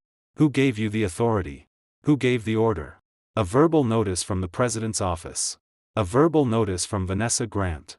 Attorney Lewis wiped away sweat and barely steadied his tone. "Mr. Walker. There may be some misunderstanding here." "Misunderstanding?" Ethan laughed once. Coldly. "Prepare your investigation record. System screenshots. And the source of the verbal notice into a written report and deliver it to my office before the end of today. If you cannot, legal will receive my formal complaint letter and police report tomorrow." After saying this, he turned to Old Mike. "Get up. Come with me." Old Mike rose as if pardoned. His legs were so weak he almost hit the corner of the table. Ethan grabbed his arm and led him toward the door. When he passed Ms. Parker, he paused half a step and spoke quietly. "I will calculate today's account item by item. You'd better not be the gun someone else used." Ms. Parker's clothes were soaked through with cold sweat. They left the security office area. In the corridor, Tyler hurried forward. Seeing Old Mike safely come out, he exhaled hard. "Old Mike. Are you okay?" Old Mike's lips trembled. It took a long time before he forced out a sentence. They said my account was used to retrieve materials. I knew nothing." "I know." Ethan patted his shoulder. "Go back and rest first. I'll handle the rest." He paused and lowered his voice. "But starting today, everyone in project operations is not allowed to answer any company internal investigation calls outside working hours. If anyone is called to come in at dawn to handle a problem again, call me first." Go only if I say so. Understood. Tyler and old Mike nodded at the same time. Ethan watched them enter the elevator. But he did not follow. He turned and walked toward the other end of the corridor. That was the passage to the president's office. His phone vibrated right then. A message from Clara arrived. I found it. The verbal notice to security at dawn came from the president's office secretary unit. The relayer was Secretary Lou. No written instruction and no archived record. Ethan finished reading the message, put the phone in his pocket, and pushed open the door to the president's office. The president's office was much quieter than usual. Several secretaries saw him enter, and their faces changed at the same time. Someone even instinctively stepped backward. Ryan sat at a workstation inside, looking at his phone.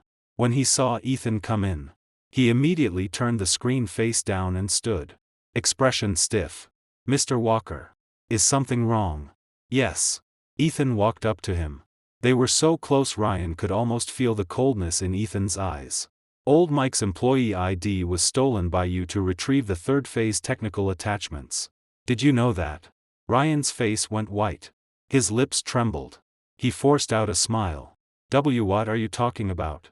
I didn't. The falsified login record in the system log used old Mike's employee ID. Time, 3 in the morning last Wednesday. During that time, old Mike was out of town. And your IP address logged into the company's internal server at 3 in the morning. Ethan looked at him. His voice not high, but like a knife pressing down inch by inch. Do you want to admit it yourself? Or wait for me to pull the IP access records and slap them on your face? Ryan's face turned from white to blue. Then from blue to gray. He opened his mouth several times. Not one word came out. The secretaries in the president's office held their breath. At that moment, the innermost door opened. Vanessa stood at the doorway, looking at them with an iron blue face. Ethan Walker. Have you made enough trouble? Ethan turned and looked at that cold face. Trouble. He smiled faintly. There was no smile in his eyes. Vanessa Grant. You had people trick old Mike into the company at dawn and unlawfully detain him. You used stolen employee credentials to frame him for leaking materials. And now you ask me whether I've made enough trouble. Vanessa's jaw muscle tightened violently for a second.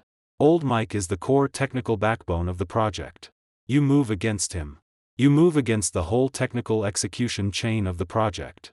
You are moving the foundation of a $450 million project.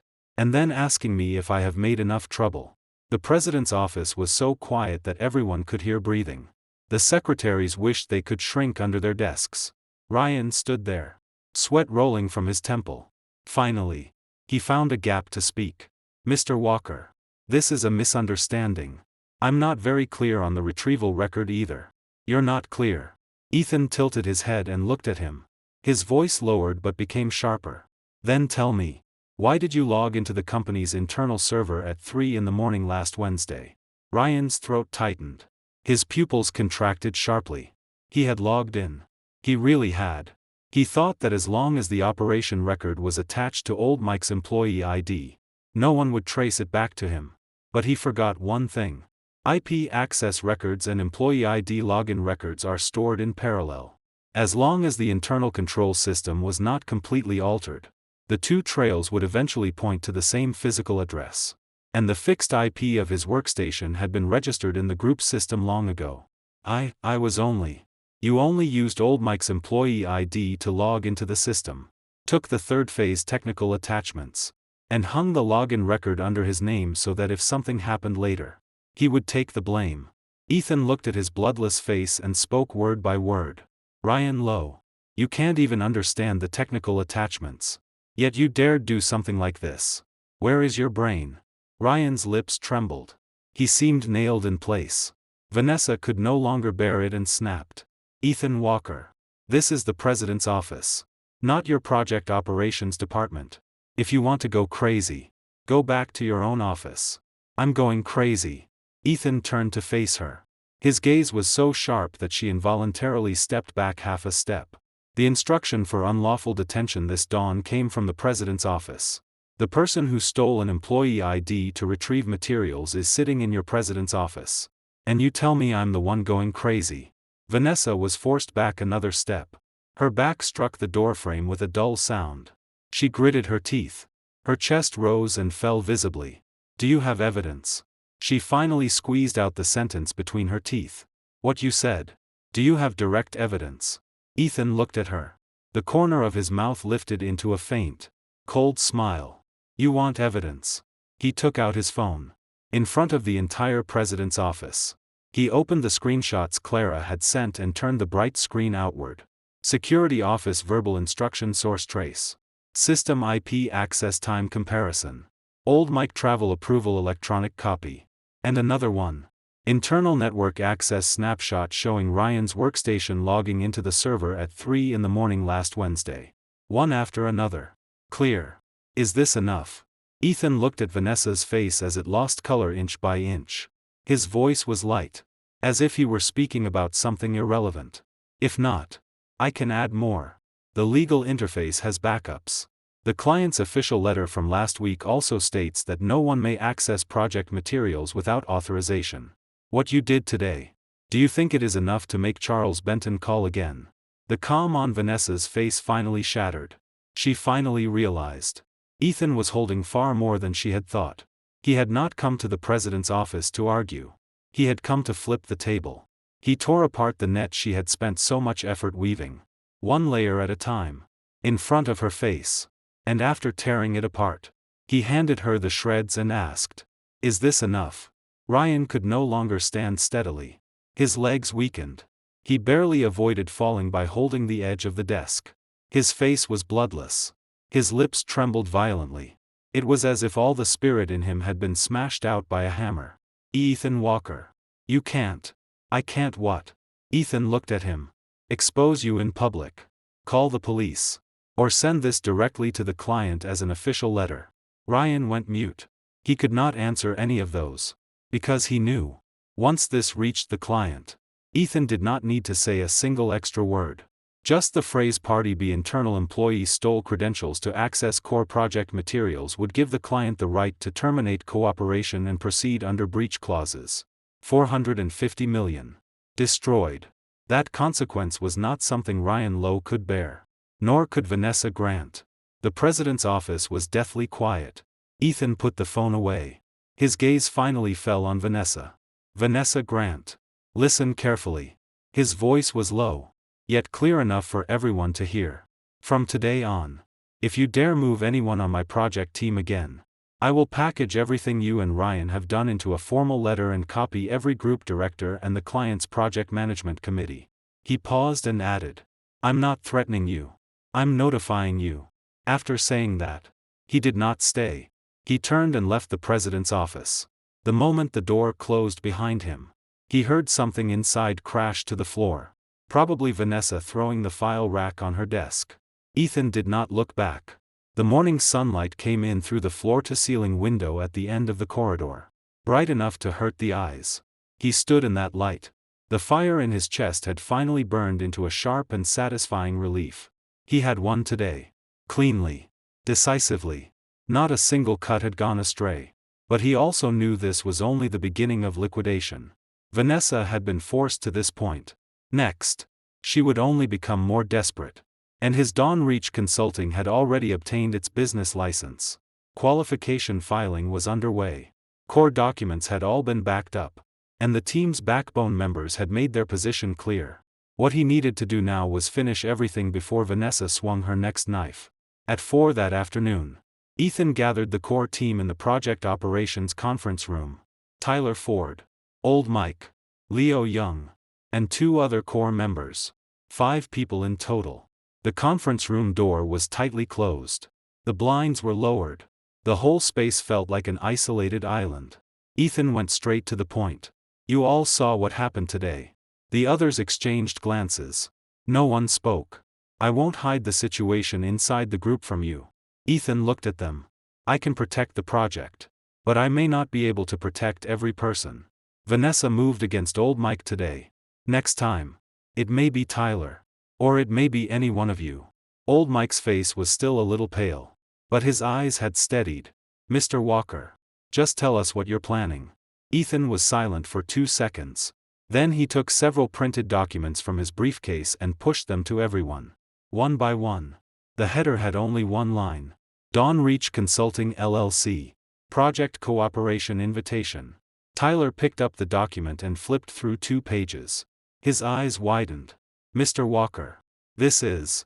I built an exit outside. Ethan looked at them. Registered capital. $750,000. Legal representative. Me. Business scope covers the full chain of project management. Qualification filings are already underway. If the group becomes impossible to stay in, and you're willing to come with me, Dawn Reach Consulting will take all of you. Compensation will not be lower than what you have now. Titles will only rise, not fall.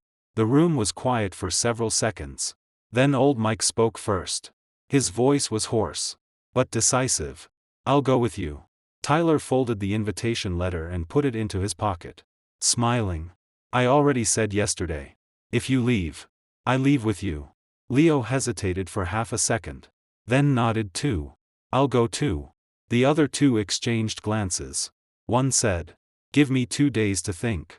The other nodded directly. Count me in. Ethan looked at them. A hot current surged through his chest. 3 years. After floating and sinking on the Grant family's ship for 3 full years, he had finally saved something that truly belonged to him. Not power. Not money. These people. This trust.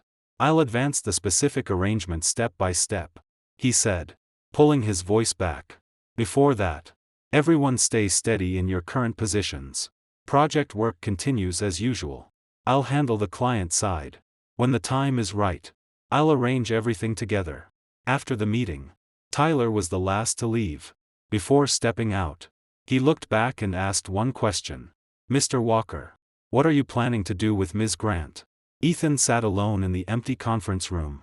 His gaze fell on the bright daylight outside the window. Soon, he said. Very soon. 3 days later. Friday morning. The atmosphere in the group's main conference room was so heavy it was almost hard to breathe. A sign reading temporary board meeting stood in the center of the long table. Compared with last time, 2 more people were present. Beside Douglas Carter sat an independent director who had rushed back from out of town. Across from Helen Chase sat the head of the group's audit department. The topic of the meeting had only one line. Special explanation meeting regarding internal management issues in the project operations department. When Ethan received the notice, he was on the phone with Charles Benton, verifying 4th phase acceptance milestones. Looking at the meeting notice that popped up on his phone, his finger paused. A cold smile appeared at the corner of his mouth. Special explanation meeting. What a pleasant phrase. After Ethan tore apart that net in front of the president's office, Vanessa did not stop. Instead, she opened a special explanation meeting, planning to redefine the stolen old Mike account incident as an internal management failure of project operations and pour the dirty water back onto Ethan. He had thrown the evidence in front of her only the day before. The next day, she could already sharpen that knife in reverse and point it back at him. He had to admit Vanessa was better at manipulating systems than he had imagined. But that was fine. The stack of evidence in his hand had never been meant for only one person to see. At 9:50 in the morning, Ethan walked into the main conference room. It was already full. Vanessa sat at the head of the table. Her folder lay half open in front of her. Her expression was cold like ice frozen for 3 days. Ryan sat to her right. His gaze avoided everyone. He kept lowering his head and flipping through his phone. But his finger hovered above the screen for a long time without moving. Helen sat on the left side, slightly farther out. A notebook was open on her lap. The cap had already been removed from her pen. Douglas leaned back in his chair with his hands folded over his stomach, looking relaxed, as if he had come to drink tea. On the outside sat the head of audit, Samuel Price. In his 50s, hair graying at the temples. His eyes were sharp as a hawk's. Ethan sat in his own seat. His briefcase was placed by his feet. His expression was normal. He even lifted the cup of tea before him and took a sip. Vanessa spoke first. Her voice was extremely steady. Today's temporary special explanation meeting was called because last Friday, an internal management incident occurred in the project operations department. The incident involves a core technical employee allegedly violating rules to retrieve project materials. An initial review has been conducted. And the board needs to be briefed on the handling result. She paused. Her gaze swept across the room and finally landed on Ethan. Mr. Walker. You are the direct head of project operations. Please explain what you know. She kicked the ball to him. Let him explain the matter involving his own team. If he failed to explain clearly, the responsibility was his. If he explained clearly, it still proved he had been closely watching his own people and had a management failure. No matter how he answered, it was a trap. Ethan set down his teacup and leaned back. His voice was neither high nor low. Ms. Grant's wording is inaccurate. This was not an internal management incident of project operations. It was an external intrusion incident involving someone exploiting a system loophole, stealing a technical employee's account, and illegally accessing core project materials. The moment he finished, expressions around the table changed. Ryan's phone fell directly onto the table with a crisp sound. Vanessa's face changed slightly. Her tone immediately became sharp. Mr. Walker. What kind of conclusion is that? Who told you this was an external intrusion? The system IP access records did. Ethan took a document from his briefcase and flipped open the first page. Last Wednesday at 3 in the morning.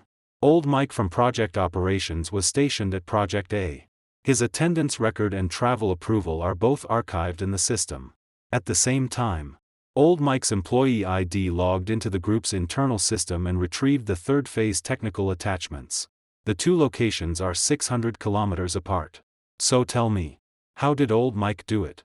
Did he teleport? Someone in the conference room could not hold back a short laugh. Vanessa's face sank another level. Even if the login location is suspicious, we cannot rule out. Rule out what? Ethan cut her off and pulled out the second page, placing it directly in the middle of the table. That Old Mike's ID and password were copied. Or that someone remotely operated it. I have another record here. At exactly 3 in the morning last Wednesday, the fixed IP address at Ryan Lowe's workstation logged into the internal server at the same time. The access path and the retrieval record completely overlap. He lifted his head and looked at Ryan. His voice was steady as a blade. Mr. Lowe. Explain this. When Old Mike was on a business trip 600 kilometers away, why did your IP address retrieve the same material at the same time? Ryan's face went pale all the way to his ears. His lips trembled violently. He barely forced out a sentence. I was working overtime on something else that night. Something else. Ethan flipped another page. Working overtime on something else required you to enter the storage path for third phase technical attachments. Can you pull up what work you were doing that night and show me? Ryan could no longer answer. He had no work record from that night. Because the only thing he had done that night was use Old Mike's employee ID to retrieve the materials. Helen had not spoken. But her pen had already filled 2 whole pages. Douglas finally spoke slowly. Interesting. Ethan. Keep going. Ethan did not hesitate. He flipped to the third page. One more thing. The authorization approval for this stolen retrieval record went through the emergency business filing channel. The approver was Ms. Grant. He turned the document around and pointed to the final approval signature field. Vanessa Grant's electronic seal was clearly there. Ms. Grant. Can you explain why you authorized Ryan Lowe at 2:47 a.m. to use the emergency filing channel to retrieve third phase technical attachments? The entire room became as silent as dead water. Everyone, including the independent director who had rushed back from out of town, looked at Vanessa. Vanessa's lips pressed into an extremely thin line. The muscles of her jaw tightened until they turned pale. Her fingers gripped the pen so hard it looked as if she might snap it. Her voice hardened noticeably. That was a normal process arrangement I made while conducting project coordination forecasting. As a future contact person, Ryan needed to familiarize himself with materials in advance. Normal process. Ethan took another document from his briefcase. This one was thicker. A full stack of printed client correspondence. Charles Benton sent a formal letter 2 weeks ago clearly requiring that access to core project materials must be confirmed in writing by the original project lead. Ms. Grant. At 2:47 a.m. you bypassed the project lead and authorized access through the emergency channel.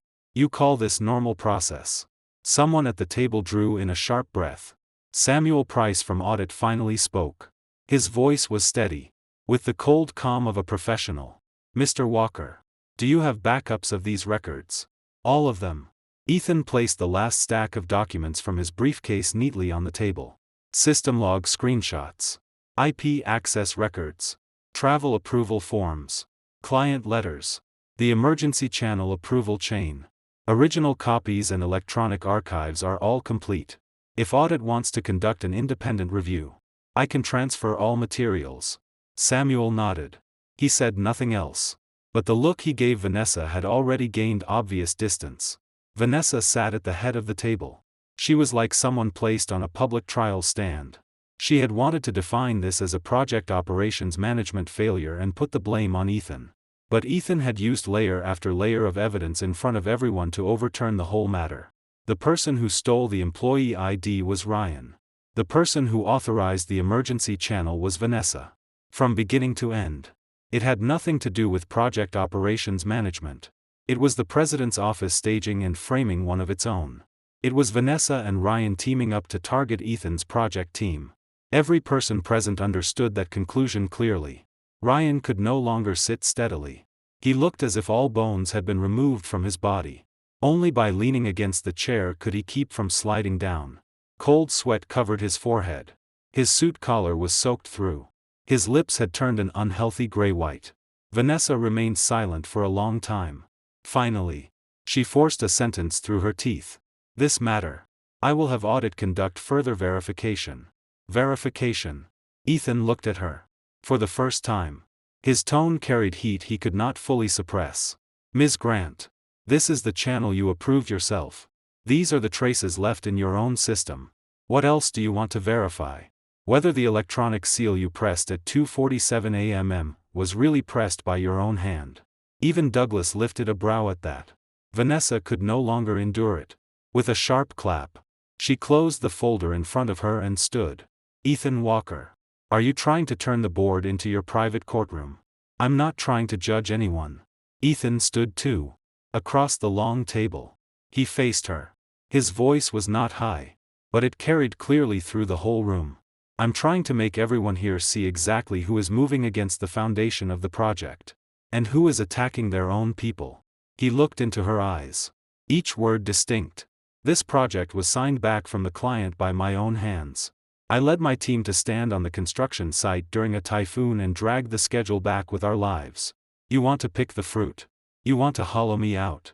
You want to move against my people. Fine. But first, you need to be able to take it." His words stabbed into everyone's ears like ice. "Right now. You can't. The project signing authority is locked by the client. The path to core materials was cut off by me first. The team's backbone has already chosen sides. You spent so much effort. Only to discover you couldn't even unscrew one bolt from the project. Embarrassing. Isn't it?" The two words were light. Like a slap across Vanessa's face. She stood at the head of the long table. Her knuckles were white. It was as if those words had stripped away the last piece of dignity from her body. Ryan finally could not hold on. The chair legs scraped against the floor with a harsh sound. He stood up. Staggered. And almost failed to keep his balance. He had to grab the table edge to avoid falling. Every gaze in the room landed on him like knives. This man who had carefully prepared the handover plan. Familiarized himself with materials in advance. And confidently wanted to take over the project at the board meeting. At this moment, he looked like a skinned fish left under bright lights. Dry. Fragile. As if one touch would make him collapse. Samuel Price from Audit stood and closed his notebook. His tone was serious. "I have completed the record of today's explanation meeting. Regarding the system logs and approval channels, Audit will initiate an independent review." He glanced at Vanessa and added one more sentence. "During the review period, the relevant authorization channel will be suspended." Vanessa's face darkened completely. Independent review. Suspension of authorization channel. This meant the path she had built to bypass the project lead was officially cut off by Audit from today onward. Not only had she failed to blame Ethan, she had dragged herself into it instead. Douglas slowly stood and moved his shoulders. When he passed Ethan, he patted his arm. His smile carried far more meaning than last time. "Well done, young man." Helen closed her notebook. She had no extra words. She only said to Ethan, "Finance will readjust the funding schedule. The project payment window remains unchanged." Ethan nodded to her. People left the conference room one after another. In the end, only he and Vanessa remained, facing each other across the long table. Ryan had already escaped in disgrace. He even forgot his phone. A secretary had to chase him to return it. The large conference room was unusually quiet. Vanessa stood where she was. Her back was straight.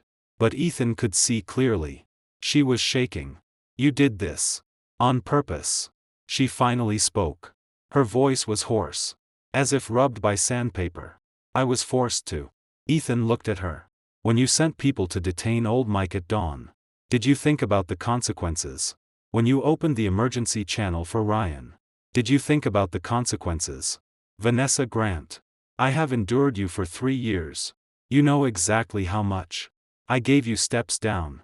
I gave you dignity. But you insisted on crushing every step beneath your feet." Vanessa's lips trembled. Her eyes finally reddened. It was not the redness of regret. It was unwillingness. Anger. The embarrassment of having every method exposed by him in public. "Did you really have to take it this far?" she asked. Her voice so hoarse it was almost inaudible. "How far did I take it?" Ethan looked at her. His tone was flat like a lake. But there was ice beneath the surface. "Today, I only laid the facts out for everyone to see. The one who pushed this beyond repair was you." After saying that, he did not stay. He turned and left the conference room. Behind him came the sound of a chair being knocked over. He did not look back. That evening at 7, Ethan received a formal notice from Samuel in audit. During the suspension of system authorization channels, all project-related approval and access rights would be returned to the original project lead. Any access record without Ethan Walker's written confirmation would be invalid. This notice meant the last defensive line in Ethan's evidence book had gone from a card in his hand to a fact recognized by the group system. The remaining small paths Vanessa and Ryan had tried to use were now all cut off. Sitting on the sofa in his apartment, Ethan looked at the message and exhaled. This battle, he had truly won. He had won in front of the board. Won in front of audit. Won in front of everyone. But he knew this was only a phase victory. Forced to this point, Vanessa would either stop completely and admit defeat, or take the final step. Use the Grant family's power to crush him. And the Grant family never admitted defeat easily. His phone vibrated again. This time, the caller ID was an unfamiliar number. Ethan answered. A middle-aged man's voice came from the other end. Old yet steady. "Ethan. This is George Grant." Ethan's fingers paused slightly. George Grant. Vanessa's father. The true controller of Grant Group. The man standing at the top of the Grant family's power pyramid. In 3 years. This was the first time he had called Ethan personally. "Uncle George." Ethan's voice remained steady. "What can I do for you? Come to my house tomorrow morning at 9. George's tone revealed no emotion, but carried a weight that did not allow refusal. "There are things I need to hear from you in person."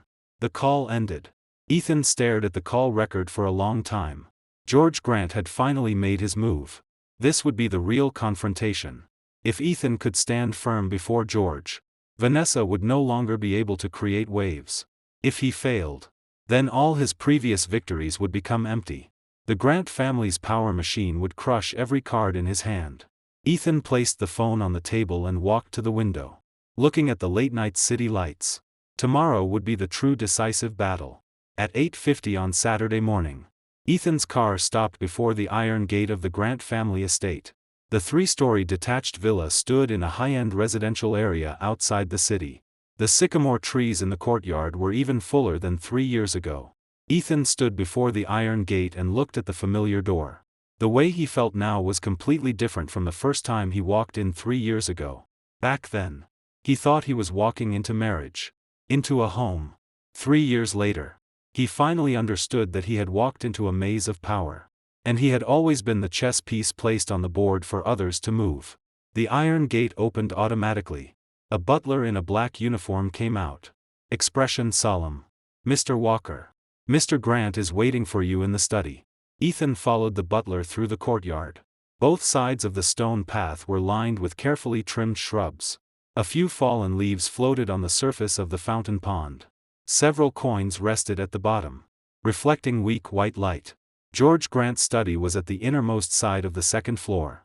The door was dark brown solid wood, carved with delicate patterns, heavy like a gate. The butler knocked 3 times. A steady come-in sounded from inside. Ethan pushed the door open. The study was large. 3 walls were filled from floor to ceiling with bookshelves, packed densely with books and files. George Grant sat behind a red sandalwood desk by the window. He was in his early 60s. His temples were gray. The lines on his face were deep, but his eyes were still sharp, like 2 blades freshly sharpened. A tea set sat before him. Steam rose from the clay teapot. "Sit." George pointed to the chair opposite him. His tone was neither cold nor warm. Ethan sat across from him. His posture was proper, his gaze open. George poured him a cup of tea and pushed it over unhurriedly. The whole process felt like a silent contest. Whoever spoke first would fall half a step lower in momentum. Ethan picked up the tea, blew gently on the steam, and took a slow sip. Then he set the cup down and waited. George looked at him for several seconds before finally speaking. "I know about Vanessa." Ethan answered without over-explaining. "I've also seen copies of the materials in your hand." George lifted his own tea and took a sip. "System logs. Approval records. IP access tracing. Client letters. They are organized clearly. The logic chain is seamless. After reading them, I had only one feeling. You have been preparing for a long time." "Not preparing for a long time," Ethan corrected him. "I was forced for 3 years. I had no choice but to prepare." George's brows moved slightly. 3 years.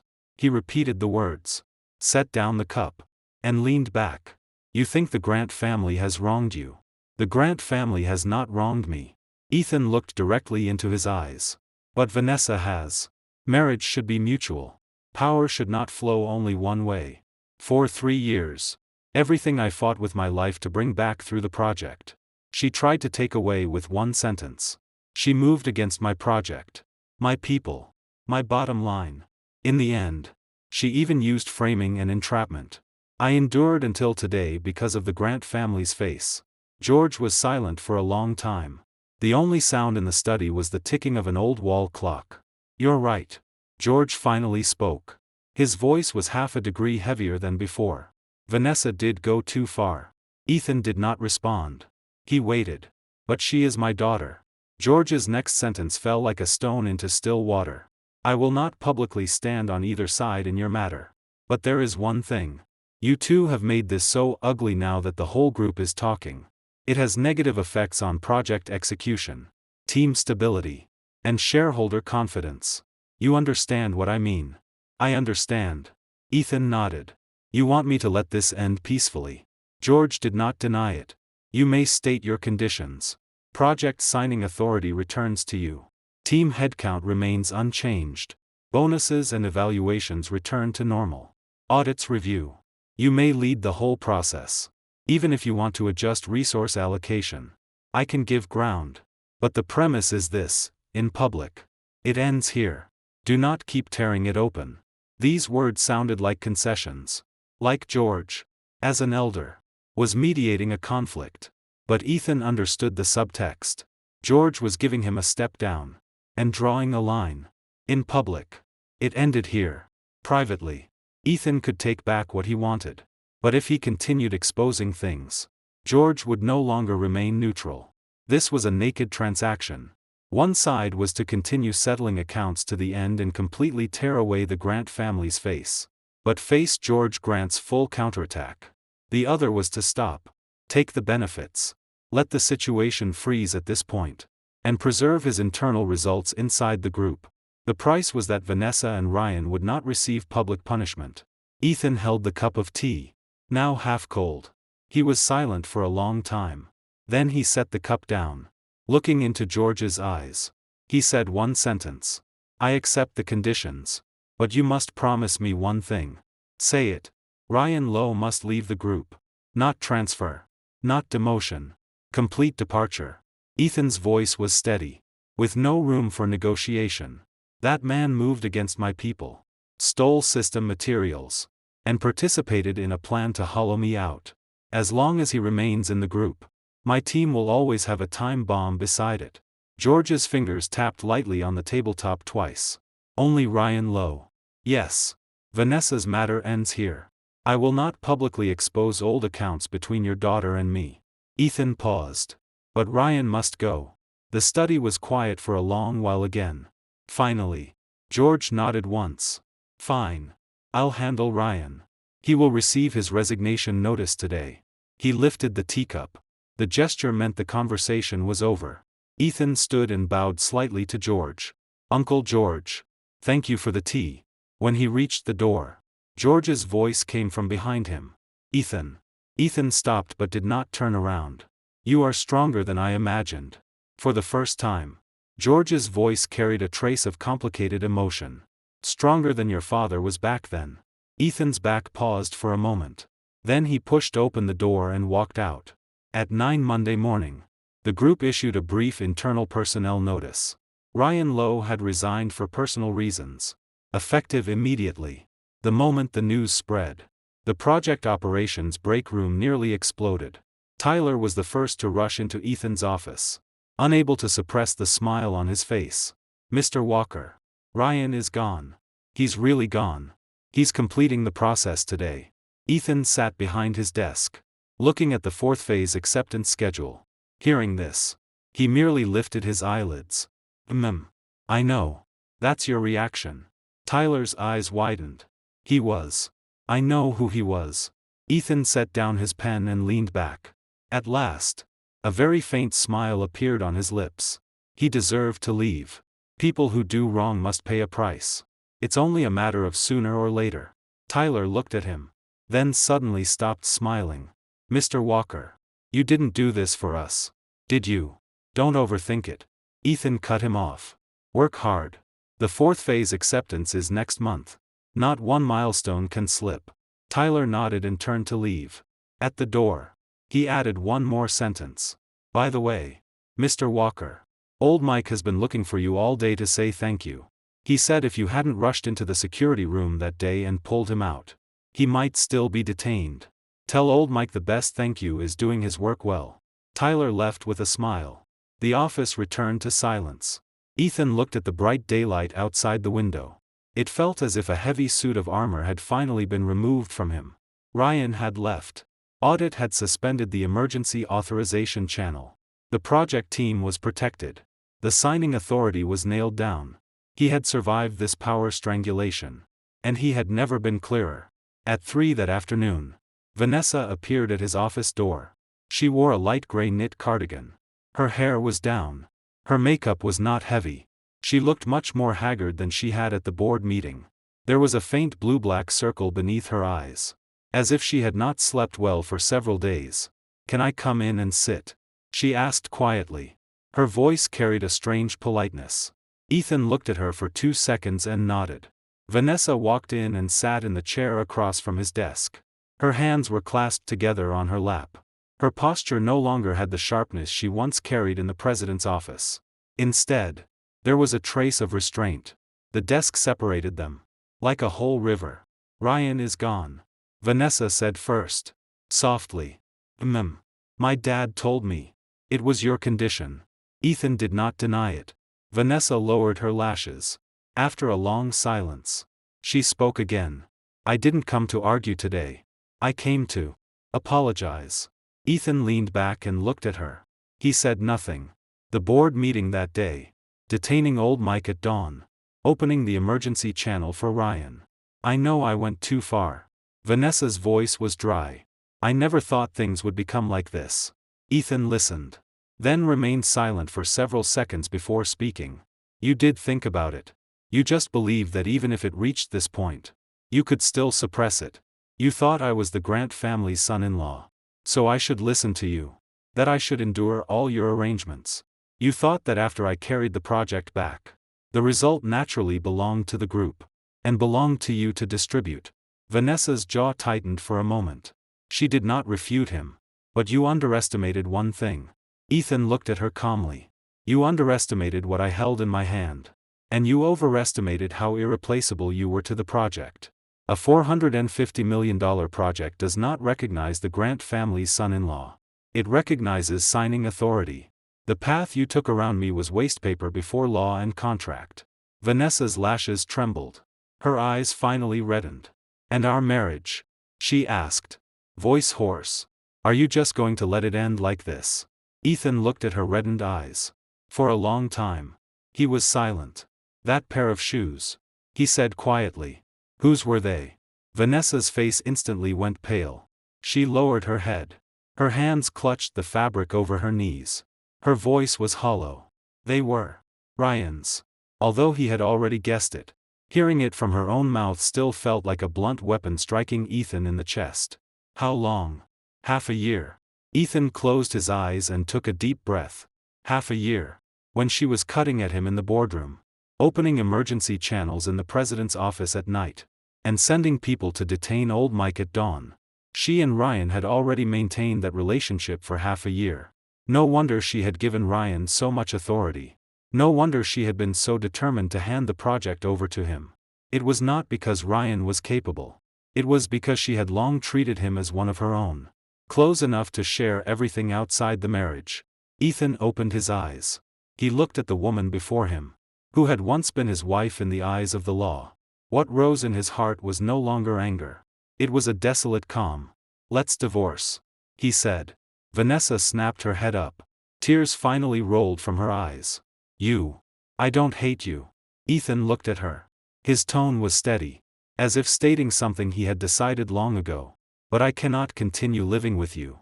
You gave trust and intimacy to another man, and used calculation and power games on me. No matter how many times you apologize today, that fact cannot be changed. Tears fell one drop after another onto Vanessa's lap, spreading dark circles through the light gray knit fabric. I really never meant to destroy you, she said, voice broken. You truly never meant to destroy me, Ethan said. You simply never placed me on equal footing with you.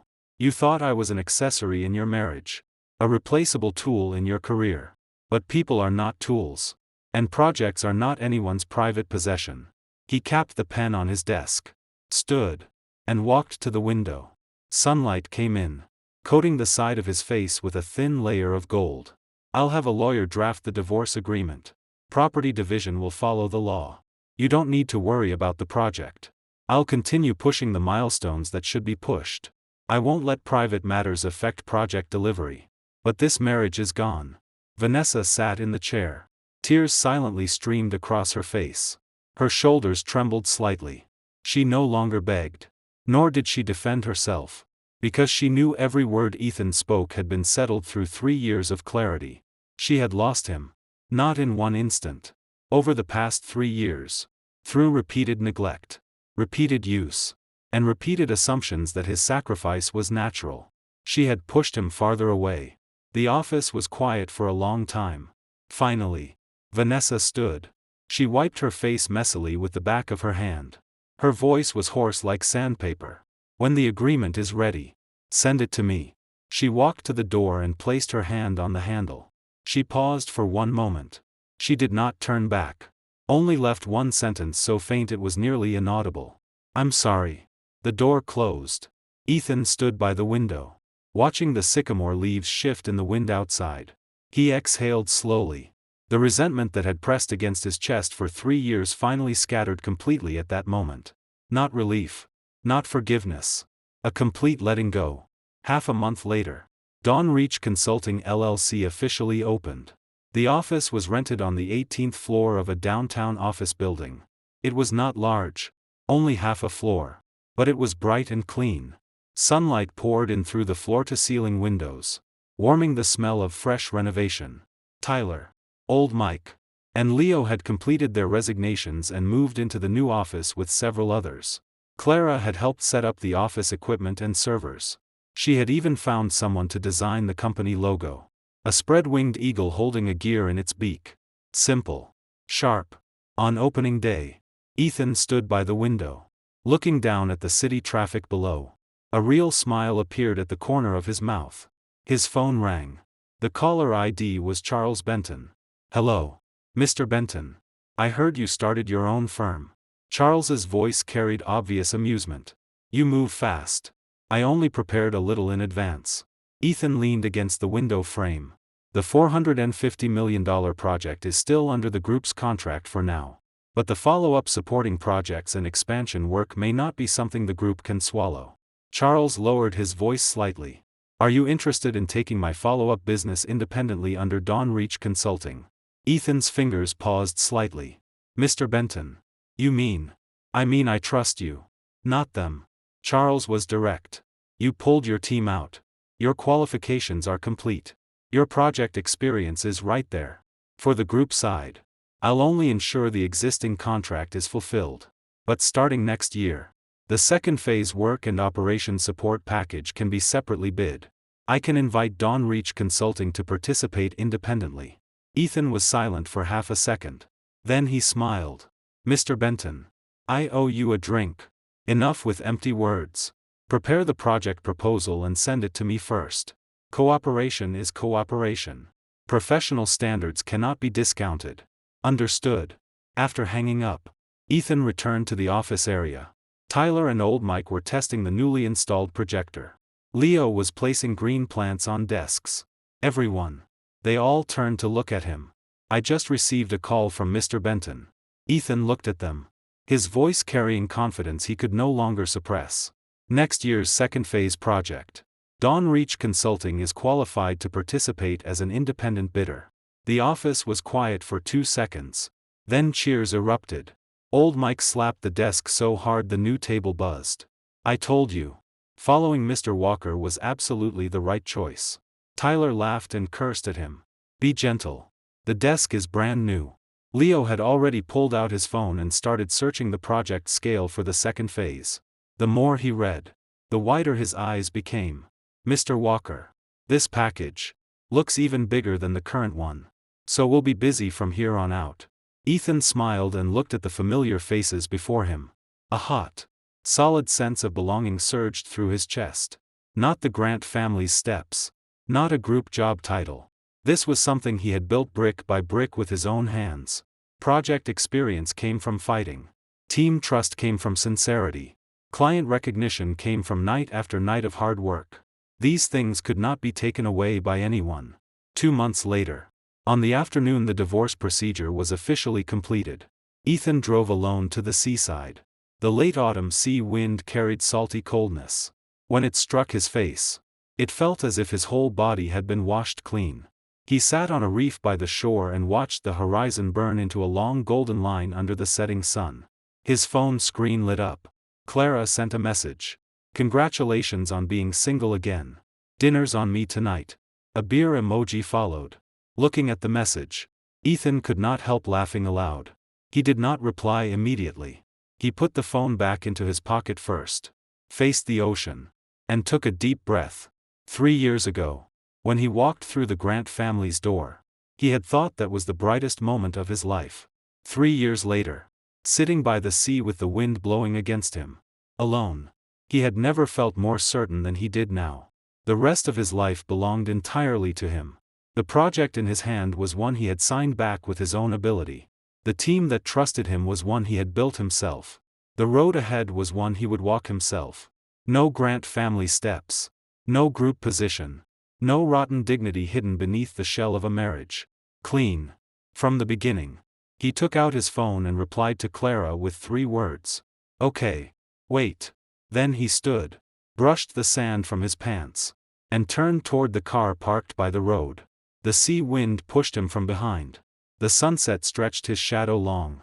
So long it almost merged with the shadows of the reef. But the direction of that shadow was always forward. That's all for today's story. Don't forget to subscribe and leave a comment. That's all for today. Remember to subscribe and support us.